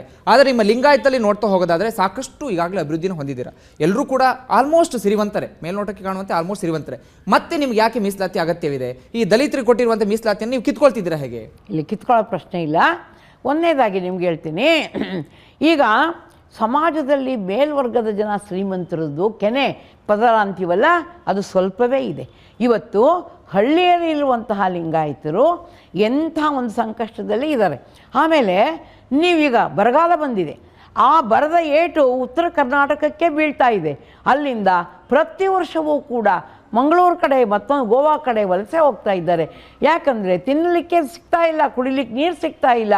ಆದ್ದರಿಂದ ಅವರೆಲ್ಲ ಶ್ರೀಮಂತರು ಅಂತ ತಿಳ್ಕೊಬೇಡಿ. ಎರಡನೇದಾಗಿ, ಇವತ್ತು ನಮ್ಮ ಲಿಂಗಾಯತ ಧರ್ಮಕ್ಕೆ 12ನೇ ಶತಮಾನದಿಂದ ಇವತ್ತಿನವರೆಗೂ ಕೂಡ ಎಲ್ಲ ಜಾತಿ ಉದ್ಯೋಗದವರು ಪ್ರವೇಶ ಮಾಡಿದ್ದಾರೆ. ಅದರಲ್ಲಿ ಕಂಬಾರರು, ಕುಂಬಾರರು, ಆಮೇಲೆ ಮಡಿವಾಳರು, ಹಡಪದವರು, ದಲಿತರು, ಇವರೆಲ್ಲ. ಇವತ್ತಿಗೂ ನೀವು ಉತ್ತರ ಕರ್ನಾಟಕದಲ್ಲಿ ಹರಿಜನರ ಮನೆಗೆ, ದಲಿತರ ಮನೆಗೆ ಹೋದರೆ ಪ್ರತಿಯೊಂದು ಮನೆಯಲ್ಲಿ ಬಸಪ್ಪ, ಬಸಮ್ಮ, ನೀಲಮ್ಮ ಅನ್ನುವಂಥ ಹೆಸರುಗಳು ಕಾಣ್ತೀವಿ. ಅಷ್ಟು ಅಭಿಮಾನ ಅವರಿಗೆ, ಲಿಂಗಧಾರಣೆ ಮಾಡ್ಕೋತಾರೆ ಅವರು. ಅಂದಾಗ ಇವರೆಲ್ಲರೂ ಹಿಂದುಳಿದವರು.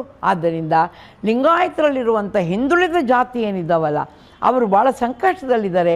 ಅವರಿಗೂ ಕೂಡ ಇದ್ರ ನೆರವಾಗಬೇಕು. ಆದ್ದರಿಂದ ಇದು ಮೊದಲನೇದು, ಈ ಧರ್ಮದ ಘನತೆಯನ್ನು ಜಗತ್ತಿಗೆ ತೋರಿಸ್ಬೇಕು ಅನ್ನೋದು ನಮ್ಮ ಉದ್ದೇಶ. ಇನ್ನು ಕೆಲವರು ಅದರ ಬಗ್ಗೆ ಜನಗಳಲ್ಲಿ ಹೇಳ್ತಾ ಇದ್ದಾರೆ, ಇದು ನಮಗೆ ಮೀಸಲಾತಿ ಸಿಗುತ್ತೆ, ಅದರಿಂದ ಯಾರ್ದು ಕಿತ್ಕೊಳ್ಳೋದಿಲ್ಲ. ಯಾಕಂದರೆ 1,600 ಕೋಟಿ ರೂಪಾಯಿಗಳನ್ನು ಕೇಂದ್ರ ಸರ್ಕಾರ ಪ್ರತಿ ವರ್ಷ ಅಲ್ಪಸಂಖ್ಯಾತರಿಗಾಗಿ ಬಿಡುಗಡೆ ಮಾಡ್ತಾ ಇದೆ. ಆ ಎಲ್ಲ ದುಡ್ಡು ವಿನಿಯೋಗ ಆಗ್ತಾ ಇಲ್ಲ, ಸಾಕಷ್ಟು ಉಳಿತಾ ಇದೆ. ಆದ್ದರಿಂದ ಕೇಂದ್ರ ಸರ್ಕಾರದಿಂದ ಅನುಕೂಲತೆ ಸಿಗುತ್ತಲ್ಲ ನಮ್ಮ ಎಲ್ಲ ಜನಗಳಿಗೂ, ಹಿಂದುಳಿದವರಿಗೂ ಕೂಡ ಅನ್ನೋದು. ಏನಾಗಿದೆ ಅಂದರೆ, ಕರ್ನಾಟಕದಲ್ಲಿ ಸುಮಾರು ವರ್ಷಗಳಿಂದ ರಾಜಕೀಯ ಪಿತೂರಿ ನಡೀತು. ಅವರಿಗೆಲ್ಲ ಟಾರ್ಗೆಟ್ ಆಗಿದ್ದು ಲಿಂಗಾಯತ ಸಮಾಜ.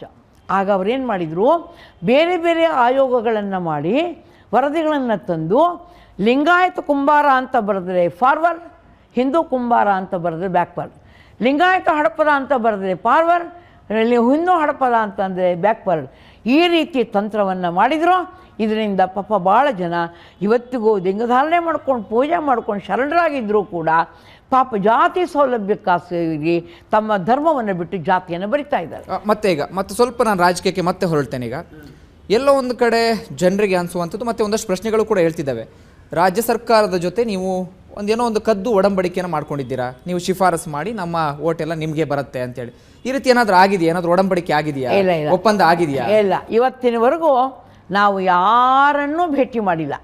ಏನ್ರಿ, ಇವತ್ತಿನವರೆಗೂ ನೇರವಾಗಿ ಮನವಿಗಳನ್ನು ಕೊಟ್ಟಿದ್ದೀವಿ ಅಷ್ಟೇ, ಯಾರನ್ನೂ ಭೇಟಿ ಮಾಡಿಲ್ಲ. ಎಲ್ಲ ಓಟು ನಿಮಗೆ ಕಾಂಗ್ರೆಸ್? ಇಲ್ಲ, ನಾವು ಆ ರೀತಿ ಹೇಳಲ್ಲ. ಯಾಕಂದರೆ ಇದು ಪ್ರಜಾಪ್ರಭುತ್ವ, ಜನ ಜಾಗೃತ ಆಗಿದ್ದಾರೆ. ಆದ್ದರಿಂದ ಅವರು ಇಷ್ಟಪಟ್ಟು ಯಾರಿಗೆ ಓಟ್ ಹಾಕ್ತಾರೋ ಅದು ಅವರ ಸ್ವಾತಂತ್ರ್ಯ. ಇದ್ರ ಬಗ್ಗೆ ನಾವೆಂದೂ ಮಾತಾಡೋದಿಲ್ಲ, ಯಾವ ವೇದಿಕೆ ಮೇಲೂ ಮಾತಾಡೋದಿಲ್ಲ. ಧರ್ಮ ಯಾವುದಯ್ಯ ವಿಶೇಷ ಚರ್ಚಾ ಕಾರ್ಯಕ್ರಮ ಮುಂದುವರಿಯುತ್ತೆ. ಅದಕ್ಕೂ ಮುನ್ನ ಚಿಕ್ಕ ವಿರಾಮದ ನಂತರ ಧರ್ಮ ಯಾವುದಯ್ಯ ವಿಶೇಷ ಚರ್ಚಾ ಕಾರ್ಯಕ್ರಮಕ್ಕೆ ಮತ್ತೊಮ್ಮೆ ಸ್ವಾಗತ. ಬಸವಣ್ಣನವರು ಹೇಳ್ತಾ ಹೋಗ್ತಾರೆ, ಆಹಾರ ಪದ್ಧತಿಯಲ್ಲಿ ಯಾವುದೇ ಭೇದ ಭಾವ ಹುಡುಕಬಾರ್ದು, ಆಹಾರ ಪ್ರತಿಯೊಬ್ಬರ ಹಕ್ಕು ಅಂತ ಹೇಳ್ತಾರೆ. ಆದರೆ ನೀವು ಬಸವಣ್ಣನವರ ಅನುಯಾಯಿಯಾಗಿ, ಬಸವಣ್ಣನವರ ಮೂಲ ಏನಿದೆ ಅದರ ಮೇಲೆ ಹೆಜ್ಜೆ ಹಾಕುವವರಾಗಿ ಈ ಮೊಟ್ಟೆಯನ್ನು ವಿರೋಧಿಸಿದ ಯಾಕೆ ನೀವು? ಈಗ ಆಹಾರ ಪದ್ಧತಿಯನ್ನು ಎಲ್ಲರೂ ಒಂದೇ ರೀತಿ ಮಾಡಬೇಕಂತ ಬಸವಣ್ಣವ್ರು ಹೇಳಿಲ್ಲ. ಅವ್ರು ಹೇಳ್ತಾರೆ, ಕೊಲ್ಲೆನಯ್ಯ ಪ್ರಾಣಿಗಳ ಮೆಲ್ಲೆನಯ್ಯ ಬಾಯಿಚ್ಛೆಗೆ. ಏಕೆಂದರೆ ಈಗ ನಮ್ಮ ದೇಶದಲ್ಲಿ ಹುಟ್ಟಿರುವ ಧರ್ಮಗಳಲ್ಲಿ ಶುದ್ಧ ಸಸ್ಯಾಹಾರವನ್ನು ಬೋಧೆ ಮಾಡುವಂಥವು ಕೇವಲ 2 ಧರ್ಮಗಳು. ಒಂದು ಜೈನ ಧರ್ಮ, ಇನ್ನೊಂದು ಲಿಂಗಾಯತ ಧರ್ಮ. ಬೌದ್ಧ ಧರ್ಮ ಮೂಲತಃ ಹಿಂಸಾವಾದಿಯಾಗಿದ್ದರೂ ಕೂಡ ನಂತರದಲ್ಲಿ ಅನೇಕರ ಕೈಗೆ ಸಿಕ್ಕೋದು ಈಗ ಮಾಂಸಾಹಾರವನ್ನು ತಂದಿದೆ. ಆದರೆ ಲಿಂಗಾಯತ ಧರ್ಮ ಮತ್ತು ಈ ಜೈನ ಧರ್ಮಗಳು ಕಡ್ಡಾಯವಾದ ರೀತಿಯಲ್ಲಿ ಅವರು ಇದನ್ನು ಪಾಲಿಸ್ತಾ ಇದ್ದಾರೆ. ಆದ್ದರಿಂದ ಇವತ್ತು ಸರ್ಕಾರಿ ಸ್ಕೂಲ್ಗಳಲ್ಲಿ ಮೊಟ್ಟೆಗಳನ್ನು ಕೊಟ್ಟರೆ ಏನಾಗುತ್ತೆ ಅಂತಂದರೆ, ಜೈನರ ಮಕ್ಕಳು, ಲಿಂಗಾಯತರ ಮಕ್ಕಳು, ಬಡವರೇನಿದಾರಲ್ಲ ಶ್ರೀಮಂತರು ಕಾನ್ವೆಂಟ್ಗಳಿಗೆ ಕಳಿಸ್ಬಿಡ್ತಾರೆ. ಆದರೆ ಸಾಮಾನ್ಯರು ಬಡವರು ಏನು ಮಾಡ್ತಾರೆ, ಹಳ್ಳಿಗಳಲ್ಲಿ ಸರ್ಕಾರಿ ಶಾಲೆಗೆ ಕಳಿಸ್ತಾರೆ. ಆದ್ದರಿಂದ ಮೊಟ್ಟೆಗಳನ್ನು ಕೊಡಬೇಡಿ, ಹಣ್ಣು ಕೊಡಿ, ಹಾಲು ಕೊಡಿ, ಇವೆಲ್ಲ ಕೊಡೋದು ಬಿಟ್ಬಿಟ್ಟು ಮೊಟ್ಟೆ ಯಾಕೆ ಕೊಡಬೇಕು? ಅಲ್ಲ, ಎಲ್ಲೋ ಒಂದು ಕಡೆ ಯಾವುದೋ ಒಂದು ಕೆಲ ಧರ್ಮಗಳನ್ನು ನೋಡ್ಲಿಕ್ಕೆ ಹೋಗಿ ಕೆಲ ಧರ್ಮಗಳಿಗೆ ಏನೋ ಮಕ್ಕಳು ಬರ್ತಾರೆ ಅನ್ನೋ ಕಾರಣಕ್ಕಾಗಿ ಇನ್ನುಳಿದ ಮಕ್ಕಳ ತಿನ್ನುವ ಹಕ್ಕನ್ನು, ಆಹಾರದ ಹಕ್ಕನ್ನು ಕಿತ್ಕೊಳ್ಳೋದು ಎಷ್ಟು ಸರಿ? ನಾವ್ಯಾರು? ಆಹಾರದ ಹಕ್ಕು ನೋಡಿ, ನಿಜವಾಗಿ ಹೇಳ್ಬೇಕಂದ್ರೆ ಮಾಂಸಾಹಾರಕ್ಕಿಂತ ಸಸ್ಯಾಹಾರ ಎಲ್ಲ ದೃಷ್ಟಿಯಿಂದಲೂ ಶ್ರೇಷ್ಠ. ನಾವು ನೋಡ್ತಿದ್ದೀವಿ, ಒಂದು ಕುರಿಯನ್ನು ಮೇಯಿಸಲಿಕ್ಕೆ ಅಥವಾ ಫಾರಿನಲ್ಲಿ ಹೇಳ್ತಾರೆ, ಲೆಕ್ಕ ಮಾಡಿದ್ದಾರೆ, ಈ 2.5 ಎಕರೆ ಜಮೀನು ಬೇಕಾಗುತ್ತೆ ಒಂದು ವರ್ಷಕ್ಕೆ. ಸಸ್ಯಾಹಾರಿ ಆದರೆ ಅವನು ಬದುಕಲಿಕ್ಕೆ 1 ಎಕರೆ ಜಮೀನು ಸಾಕು ಅಂತ ಹೇಳ್ತಾರೆ. ಅಂದರೆ ಎಲ್ಲ ದೃಷ್ಟಿಯಿಂದ ಅದಕ್ಕೇ ದೊಡ್ಡ ದೊಡ್ಡ ವ್ಯಕ್ತಿಗಳು ಕೋಪರ್ನಿಕ ಮುಂತಾದವರು ಸಸ್ಯಾಹಾರಿಗಳಾದರು. ಆದಾಗ ಯಾರೋ ಕೇಳಿದರು, ನೀನು ಕ್ರಿಶ್ಚಿಯನ್, ನೀನು ಯಾಕೆ ಸಸ್ಯಾಹಾರಿ ಆದೆ ಎಂದೆ. My stomach is not a grave to put dead bodies into it ಅಂತ ಹೇಳಿದರು. ಆದ್ದರಿಂದ ವಿಚಾರವೇತ್ತರು ಒಪ್ಪಿರುವಂಥ ಪದ್ಧತಿ ಸಸ್ಯಾಹಾರ ಪದ್ಧತಿ, ಅದನ್ನು ನಾವು ಕಲಿಸ್ಬೇಕು. ಅವರು ಮನೆಯಲ್ಲಿ ಏನಾದರೂ ಮಾಡ್ಕೊಳ್ಳಿ, ತಿಂದ್ಕೊಳ್ಳಿ. ಆದರೆ ಶಾಲೆಗಂತಾದ ಕಡೆಯಲ್ಲಿ ಒಂದು ದೊಡ್ಡ ಜನಾಂಗದ ಒಂದು ಸಂಸ್ಕೃತಿಯನ್ನು ನಾಶ ಮಾಡುವ, ಆಹಾರ ಪದ್ಧತಿಯನ್ನು ಕೆಡಿಸುವ, ಮೊಟ್ಟೆ ಕೊಡುವಂಥದ್ದು ಸರ್ಕಾರ ಸರಿಯಲ್ಲ. ಓಕೆ, ಮತ್ತೊಂದು ಭಾರಿ ವಿವಾದ ಸೃಷ್ಟಿಸಿದಂಥ ನಿಮ್ಮ ಹೇಳಿಕೆ ಅಂದರೆ ಹೆಣ್ಣು ಮಕ್ಕಳು ಕಡಿಮೆ ಉಡುಗೆಯನ್ನು ಧರಿಸಿ ಮಧ್ಯರಾತ್ರಿ ಹೊರಗಡೆ ಓಡಾಡೋದ್ರಿಂದ ಅವ್ರ ಮೇಲೆ ಅತ್ಯಾಚಾರ ಆಗುತ್ತೆ ಅಂತ ಹೇಳಿ. ಈ ಹೇಳಿಕೆ ಎಷ್ಟು ಮಟ್ಟಿಗೆ ಸರಿ ಅನ್ಸುತ್ತೆ? ಅವರ ಡ್ರೆಸ್ಸು ಅವರ ಹಕ್ಕು. ನಾನು ಯಾವ ರೀತಿ ಡ್ರೆಸ್ ಬೇಕಾದರೂ ಹಾಕೊಳ್ತೀನಿ, ನಾನು ಯಾವ ಸಮಯದಲ್ಲಿ ಬೇಕಾದರೂ ಓಡಾಡ್ತೀನಿ. ಅವ್ರನ್ನ ಪ್ರಶ್ನೆ ಮಾಡಲಿಕ್ಕೆ ನಾವ್ಯಾರು? ನಿಜ, ಅವ್ರ ಮನೆಯಲ್ಲಿ ಅವರು ಬತ್ತಲೇ ಇದ್ದರೂ ಯಾರೂ ಕೇಳೋದಿಲ್ಲ. ಆದರೆ ಹೊರಗಡೆ ಓಡಾಡಬೇಕಾದ್ರೆ ಅಥವಾ ವೇದಿಕೆಗಳ ಮೇಲೆ ಓಡಾಡಬೇಕಾದ್ರೆ ಒಂದು ಶಿಷ್ಟಾಚಾರ ಬೇಕು. ಭಾಳ ವಿಚಿತ್ರ ಇದು. ಪಾಶ್ಚಿಮಾತ್ಯ ಸಂಸ್ಕೃತಿ. ಪಾಶ್ಚಿಮಾತ್ಯ ಸಂಸ್ಕೃತಿ ಪ್ರಕಾರ ಗಂಡು ಮಕ್ಕಳು ಪೂರ ಬಟ್ಟೆ ಹಾಕಬೇಕು, ಅವರು ತರ್ಕೊಳ್ಳೋಂಗಿಲ್ಲ. ಆದರೆ ಹೆಣ್ಣು ಮಕ್ಕಳು ಎಷ್ಟು ಬೇಕಾದರೂ ಮೈ ತೆರ್ಕೋಬೋದು. ಈ ಪಾಶ್ಚಿಮಾತ್ಯ ಸಂಸ್ಕೃತಿಯನ್ನು ಇವರು ಈಗ ಅಡಾಪ್ಟ್ ಮಾಡ್ಕೋತಾ ಇದ್ದಾರೆ. ಆದ್ದರಿಂದ ನಿಜ, ಅತ್ಯಾಚಾರವನ್ನು ಇವತ್ತು ಸಂಸ್ಕಾರವಿಲ್ಲದೆ ಇರುವಂತಹ ಗಂಡಸರು ಅತ್ಯಾಚಾರವನ್ನು ಮಾಡ್ತಾರೆ. ಅದಕ್ಕಾಗಿ ಅವರಿಗೆ ಆರೋಪ ಕೊಡ್ತಾ ಇದ್ದಾರೆ, ಅವರಿಗೆ ಶಿಕ್ಷೆ ಕೊಡ್ತಾರೆ.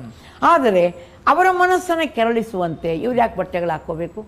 ಗಂಭೀರವಾದಂಥ ಈಗ ಸೀರೆ ಅತ್ಯಂತ ಮರ್ಯಾದೆಯ ಒಂದು ವಸ್ತು ಅಲ್ಲ. ಈಗ ಓಕೆ, ಡ್ರೆಸ್ ಓಕೆ, ನಾವು ಒಪ್ಪಿಕೊಳ್ಳೋಣ. ಈಗ ಡ್ರೆಸ್ ಏನು ನಮ್ಮ ಸಂಸ್ಕೃತಿ ಆ ಥರ ಹಾಕೋಬೇಕು ಅಂತೇಳಿ. ಆದರೆ ಆ ಕಡಿಮೆ ಉಡುಗೆಯನ್ನು ಹಾಕ್ತಾರೆ, ಅದೇ ಇವ್ರನ್ನ ಗಂಡಸರನ್ನ ಕೆರಳಿಸುತ್ತೆ ಅನ್ನೋದು ಎಷ್ಟು ಸರಿ? ಅದು ನಮ್ಮ ಮನಸ್ಥಿತಿ ಆ ರೀತಿ ಆಗಿ ಹೋಗಿದೆಯಾ? ಅಷ್ಟೊಂದು ಶೋಷಣೆ ಆಗಿದೆ ನಮ್ಮ ಮನಸ್ಥಿತಿ? ಹೌದೌದು, ಖಂಡಿತ ಆಗಿದೆ. ಅದಕ್ಕಾಗಿ ಉಡುಗೆ ತೊಡುಗೆಗಳು, ಅವರ ಅಲಂಕಾರಗಳು ಬೇರೆಯವ್ರನ್ನ ಕೆರಳಿಸ್ತವೆ ಅನ್ನೋಂಥದ್ರಲ್ಲಿ ಸಂಶಯವೇ ಇಲ್ಲ. ನಿಮ್ಗೆ ಹೇಳ್ತೀನಿ ಒಂದು ಮಾತು ನನಗೆ ಹೇಳಬೇಕು. ಹಿಂದಿನ ಕಾಲದಲ್ಲಿ ಹೆಣ್ಣು ಮಕ್ಕಳು ತಲೆ ಕೆದರ್ಕೊಂಡು ಓಡಾಡ್ತಾ ಇದ್ದರೆ ದೊಡ್ಡವ್ರು ಹೇಳೋರು, ಹಾಗೆ ಕೂದಲನ್ನು ಬಿಚ್ಚಿಕೊಂಡು ಎಲ್ಲರಿಗೂ ತೋರಿಸ್ಬಾರ್ದು. ಯಾಕಂದರೆ ಮನುಷ್ಯನನ್ನು ಕೆರಳಿಸುವಂಥ ಅನೇಕ ವಸ್ತುಗಳಲ್ಲಿ ಕೂದಲು ಕೂಡ ಒಂದು ಅಂತ ಹೇಳೋರು. ಆದರೆ ಇವತ್ತು ನೋಡ್ತೀರಾ, ಬರೀ ಕೂದಲು ಕೆದರ್ಕೊಂಡು ಓಡಾಡ್ತಾರೆ. ಆದಿವಾಸಿಗಳು ಹಂಗೆ ಇದ್ದರು, ಅವರಿಗೆ ಭಾಷಣಕ್ಕೆ ಗೊತ್ತಿರಲಿಲ್ಲ. ಹೀಗಾಗಿ ಅವ್ರು ತಲೆ ಬಾಚ್ಕೊಳ್ಳೋಕ್ಕೂ ಗೊತ್ತಿರಲಿಲ್ಲ ಆದಿವಾಸಿಗಳಿಗೆ. ಇವತ್ತು ಅದೇ ಈಗ ರಿಪೀಟ್ ಆಗ್ತಾ ಇದೆ. ನಮಗೆ ಇದು ಸಂಸ್ಕೃತಿನ ಇದು ಯಾರ ಅನುಕರಣೆ? ಇದು ಅಂಧಾನುಕರಣೆ. ಮಾತಾಜಿ, ಮತ್ತೊಂದು ಪ್ರಶ್ನೆ ನಿಮ್ಮ ಮುಂದೆ ಇಡ್ತೀನಿ, ಮತ್ತೆ ಧರ್ಮದ ಕಡೆ ಹೊರಳ್ತೀನಿ. ಈಗಾಗಲೇ ನೀವು ನಿಮ್ಮ ಬೇಡಿಕೆಯನ್ನು ಮುಂದಿಟ್ಟಿದ್ದೀರಾ, ಪ್ರತ್ಯೇಕ ಧರ್ಮಕ್ಕಾಗಿ ಆಗ್ರಹವನ್ನು ವ್ಯಕ್ತಪಡಿಸಿದ್ದೀರಾ. ಅದಕ್ಕೆ ಸಾಕಷ್ಟು ಕಾರಣಗಳನ್ನು ಕೂಡ ಕೊಡ್ತಾ ಇದ್ದೀರಾ. ಹಿಂದೂ ಧರ್ಮದಲ್ಲಿ ಮೌಢ್ಯತೆ ಇದೆ, ಜಾತಿ ಭೇದ ಭಾವ ಇದೆ, ಸಾಕಷ್ಟು ಹುಳುಕುಗಳಿದೆ. ಆ ಕಾರಣಕ್ಕಾಗಿ ನಾವು ಪ್ರತ್ಯೇಕ ಧರ್ಮವನ್ನು ಆಗ್ರಹಿಸ್ತಿದ್ದೀವಿ. ಜೊತೆಗೆ ನಮ್ಮದೊಂದು ಪ್ರತ್ಯೇಕ ಧರ್ಮ ಅನ್ನೋದು ಹಿಂದಿನಿಂದಲೂ ಕೂಡ ಬಂದಿದೆ, ನಮಗೆ ಅದು ಸಾಹಿತ್ಯ ಇದೆ ಅಂತೆಲ್ಲ ಹೇಳ್ತಾ ಇದ್ದೀರಾ. ನೀವು ಇದರಲ್ಲಿ ಸಾಧಿಸ್ತೀರಿ ಅನಿಸ್ತಾ ಇದೆಯಾ? ನೀವು ಪ್ರತ್ಯೇಕ ಧರ್ಮ ಆಗೋದ್ರಲ್ಲಿ ಯಶಸ್ವಿ ಆಗ್ತೀನಿ ಅನಿಸ್ತಾ ಇದೆಯಾ ನಿಮಗೆ? ಖಂಡಿತ ನಮ್ಗೆ ಆತ್ಮವಿಶ್ವಾಸ ಇದೆ. ಯಾಕಂದರೆ ಸತ್ಯ ನಿಧಾನವಾಗಾದರೂ ಕೂಡ ಒಂದು ದಿನ ಬೆಳಕಿಗೆ ಅದು ಬರಲೇಬೇಕು. ಆದ್ದರಿಂದ ನಮಗೆ ಖಂಡಿತ ವಿಶ್ವಾಸ ಇದೆ. ಅದಕ್ಕಾಗಿ ನಾವು ಅದು ಸಿಕ್ಕೋ ತನಕ ನಿರಂತರ ಪ್ರಯತ್ನವನ್ನು ಮಾಡ್ತೀವಿ. ಮಾತಾಜಿ, ಇದೀಗ ರಾಜ್ಯ ಸರ್ಕಾರ ಕೇಂದ್ರ ಸರ್ಕಾರಕ್ಕೆ ಸಲ್ಲಿಸಿರುವಂಥ ಶಿಫಾರಸಿಗೆ ಕೇಂದ್ರ ಸರ್ಕಾರ ಒಪ್ಪಿಗೆಯನ್ನು ಸೂಚಿಸುತ್ತೆ ಅನಿಸ್ತಾ ಇದೆಯಾ? ನಾವು ಈಗ ಅದಕ್ಕೆ ಪ್ರಸ್ತಾಪವನ್ನು ಕೊಡ್ತಿದ್ದ ಹಾಗೇನೇ ಕರ್ನಾಟಕ ಸರ್ಕಾರ ಮುಂದೆ ಲೋಕಸಭೆಯಲ್ಲಿ ಅದು ಮಂಡಿತವಾಗಬೇಕು, ಲೋಕಸಭೆಯಲ್ಲಿ ಚರ್ಚೆ ಆಗಬೇಕು, ಹಾಗೆ ನಿರ್ಣಯಕ್ಕೆ ಬರಬೇಕು. ಆದ್ದರಿಂದ ಇದಕ್ಕಾಗಿ ನಾವು ಅನೇಕ MP ಗಳನ್ನು, ಲೋಕಸಭಾ ಸದಸ್ಯರನ್ನು ಕೂಡ ಸಂಪರ್ಕಿಸ್ತಾ ಇದ್ದೇವೆ. ಅದರಲ್ಲಿ ಅನೇಕ ಜನ ವಿಚಾರವಾದಿಗಳಿದ್ದಾರೆ. ಆ ವಿಚಾರವಾದಿಗಳಿಗೆಲ್ಲ ನಾವು ಮನವರಿಕೆ ಮಾಡಿಕೊಡ್ತಾ ಇದ್ದೀವಿ. ಆದ್ದರಿಂದ ಬಹುಶಃ ಲೋಕಸಭೆಯಲ್ಲಿ ಅದು ಒಮ್ಮತದಿಂದ ಒಪ್ಪಿಗೆ ಆದರೆ ಆಗ ಸರ್ಕಾರ ಖಂಡಿತ ಒಪ್ಪಿಗೆ ಕೊಡುತ್ತೆ ಅಂತ ನಮ್ಮದು ಒಂದು ಭರವಸೆ. ಓಕೆ, ಮತ್ತೊಂದು ಪ್ರಶ್ನೆನೇ ನಿಮ್ಮ ಮುಂದೆ ಇಡ್ತೇನೆ. ಈಗ ಸಾಕಷ್ಟು ಜನ ಈ ಹಿಂದೆ ಇದ್ದಂಥ ಅನುಯಾಯಿಗಳು ನಿಮ್ಮನ್ನು ಈಗಾಗಲೇ ಬಿಟ್ಟು ಹೋಗಿದ್ದಾರೆ, ನಿಮ್ಮ ತತ್ವಗಳಿಗೆ ವಿರೋಧವನ್ನು ವ್ಯಕ್ತಪಡಿಸಿದ್ದಾರೆ. ಜೊತೆಗೆ ಸಾಕಷ್ಟು ಜನ ಮಠಾಧೀಶರು ಕೂಡ ನಿಮ್ಮ ವಿರುದ್ಧವಾಗಿ ನಿಂತ್ಕೊಂಡಿದ್ದಾರೆ, ನಿಮ್ಮ ತತ್ವಗಳನ್ನು ಕೂಡ ವಿರೋಧಿಸ್ತಿದ್ದಾರೆ. ಅವರೆಲ್ಲರೂ ಕೂಡ ಮತ್ತೆ ನಿಮ್ಮ ತತ್ವಗಳನ್ನು ಒಪ್ಪಿ ಮರಳಿ ಬರ್ತಾರೆ ಅನಿಸ್ತತಾ ನಿಮಗೆ? ಈಗ ನಮ್ಮ ತತ್ವಗಳೇನೂ ಇಲ್ಲ, ಬಸವಣ್ಣವ್ರು ಕೊಟ್ಟ ತತ್ವಗಳನ್ನು ನಾವು ಹೇಳ್ತಾ ಇದ್ದೀವಿ. ಒಂದು ತಪ್ಪು ಕಲ್ಪನೆಯಿಂದ ಕೆಲವರು ದೂರ ಹೋಗಿದ್ದರು, ಆದರೆ ಈಗ ಅವರಿಗೆಲ್ಲ ಲಿಂಗದೇವ ಪದದ ಮಹತ್ವ ಏನು ಅನ್ನೋದು ಎಲ್ಲರಿಗೂ ಅರ್ಥ ಆಗ್ತಾ ಇದೆ ಈಗ. ಆದ್ದರಿಂದ ಪುನಃ ಎಲ್ಲ ಈಗ ಇದಕ್ಕೆ ಸಾಕ್ಷಿ ಏನು ಅಂದರೆ, ಬೀದರ್ ಜಿಲ್ಲೆಯಲ್ಲಿ ಮೊನ್ನೆ ನಡೆದಂಥ ಒಂದು ರ್ಯಾಲಿ 2 ಲಕ್ಷ ಜನ ಬಂದರು. ಈ 2 ಲಕ್ಷ ಜನ ಹೇಗೆ ಬಂದರು ಅಂದರೆ, ನಮ್ಮ ಮಾತಿನಲ್ಲಿ ವಿಶ್ವಾಸ ಇಟ್ಟು ಅಲ್ಲಿಗೆ ಬಂದರು. ಆದ್ದರಿಂದ ಹೊರಗೆ ಹೋಗಿದ್ದಾರೆ, ಕಡಿಮೆ ಆಗಿದ್ದಾರೆ ಅಲ್ಲ, ಜಾಸ್ತಿ ಆಗಿದ್ದಾರೆ ಈಗ. ಓಕೆ, ಅಲ್ಲಿ ಮತ್ತೊಂದು ಫೈನಲ್ ಕ್ವಶನ್ ನಿಮ್ಮ ಮುಂದೆ ಇಡ್ತೀನಿ. ಅಂದ್ರೆ ಅಲ್ಲಿ ಜನ ಅಷ್ಟೊಂದು ಸೇರಿದ್ರಲ್ಲ, ಅದೇ ನಿಮ್ಮ ಯಶಸ್ಸಿನ ಸಂಕೇತ ಅಂತೀರಾ? ಹೌದೌದು, ಅದು ಯಶಸ್ಸಿಗೆ ಮುನ್ಸೂಚನೆ. ಓಕೆ, ಮುಂದೊಂದು ದಿನ ಹಾಗಾದ್ರೆ ಲಿಂಗಾಯತ ಧರ್ಮ ಪ್ರತ್ಯೇಕ ಧರ್ಮ ಆಗತ್ತೆ? ಖಂಡಿತ ಆಗುತ್ತೆ. ಇದು ಮಾತಾಜಿಯವರ ಭರವಸೆಯ ನುಡಿಗಳಾಗಿತ್ತು. ಮುಂದೊಂದು ದಿನ ನಾವು ಪ್ರತ್ಯೇಕ ಧರ್ಮವಾಗಿ ಹೋಗ್ತೇವೆ, ಪ್ರತ್ಯೇಕ ಧರ್ಮವನ್ನು ಸ್ಥಾಪನೆ ಮಾಡಿಯೇ ಮಾಡ್ತೇವೆ ಎಂಬ ಒಂದು ಆಶಾಭಾವನೆಯನ್ನು ವ್ಯಕ್ತಪಡಿಸ್ತಾ ಇದ್ದಾರೆ. ಈ ಮೂಲಕ ಈಗಿರುವಂತಹ ಧರ್ಮಗಳ ಜೊತೆಗೆ ಮತ್ತೊಂದು ಧರ್ಮವು ಸ್ಥಾಪನೆ ಆಗುತ್ತೆ ಎಂಬುದನ್ನು ಕೂಡ ಕಾದು ನೋಡಬೇಕಾಗಿದೆ. ಮಾತಾಜಿ, ಇಲ್ಲಿವರೆಗೆ ನಮ್ಮ ಜೊತೆಗೆ ಸಾಕಷ್ಟು ವಿಚಾರಗಳನ್ನು ಹಂಚಿಕೊಂಡ್ರಿ, ನಮ್ಮ ಪ್ರಶ್ನೆಗಳಿಗೆ ಸ್ಪಷ್ಟ ಉತ್ತರವನ್ನು ಕೂಡ ಕೊಡ್ತಾ ಹೋದ್ರಿ. ಇಲ್ಲಿವರೆಗೆ ನಮ್ಮ ಜೊತೆಗೆ ಎಲ್ಲ ವಿಚಾರಗಳನ್ನು ಹಂಚಿಕೊಂಡಿದ್ದಕ್ಕೆ ಸುದ್ದಿ ಟಿವಿಯ ವತಿಯಿಂದ ಆತ್ಮೀಯವಾದಂಥ ಧನ್ಯವಾದಗಳು. ಎಸ್, ಫೈನಲಿ ನಮ್ಮಲ್ಲಿ ಒಂದು ಪ್ರಶ್ನೆ ಮಾತ್ರ ಇನ್ನೂ ಕೂಡ ಕ್ಲಿಯರ್ ಆಗಿಲ್ಲ. ಎಲ್ಲದಕ್ಕೂ ಕೂಡ ಧರ್ಮವೇ ಪರಿಹಾರವೆಂಬ ಪ್ರಶ್ನೆ ಇನ್ನೂ ಕೂಡ ಜೀವಂತವಾಗಿ ಉಳಿದಿದೆ. ಒಟ್ಟಾರೆಯಾಗಿ ಸದ್ಯದ ಪರಿಸ್ಥಿತಿಯಲ್ಲಿ ರಾಜ್ಯ ಸರ್ಕಾರ ಕೇಂದ್ರ ಸರ್ಕಾರಕ್ಕೆ ಶಿಫಾರಸನ್ನು ಸಲ್ಲಿಸಿದೆ. ಅದಕ್ಕೆ ಕೇಂದ್ರ ಸರ್ಕಾರದಿಂದ ಯಾವ ಉತ್ತರ ಬರುತ್ತೆ ಎಂಬುದನ್ನು ಕಾದು ನೋಡಬೇಕಾಗಿದೆ. ಇದೇ ಹೊತ್ತಿನ ವಿಶೇಷವಾಗಿತ್ತು ಧರ್ಮ ಯಾವುದಯ್ಯ. ಸುದ್ದಿ ಟಿವಿ, ನಾವು ಸುಳ್ಳು ಹೇಳಲ್ಲ.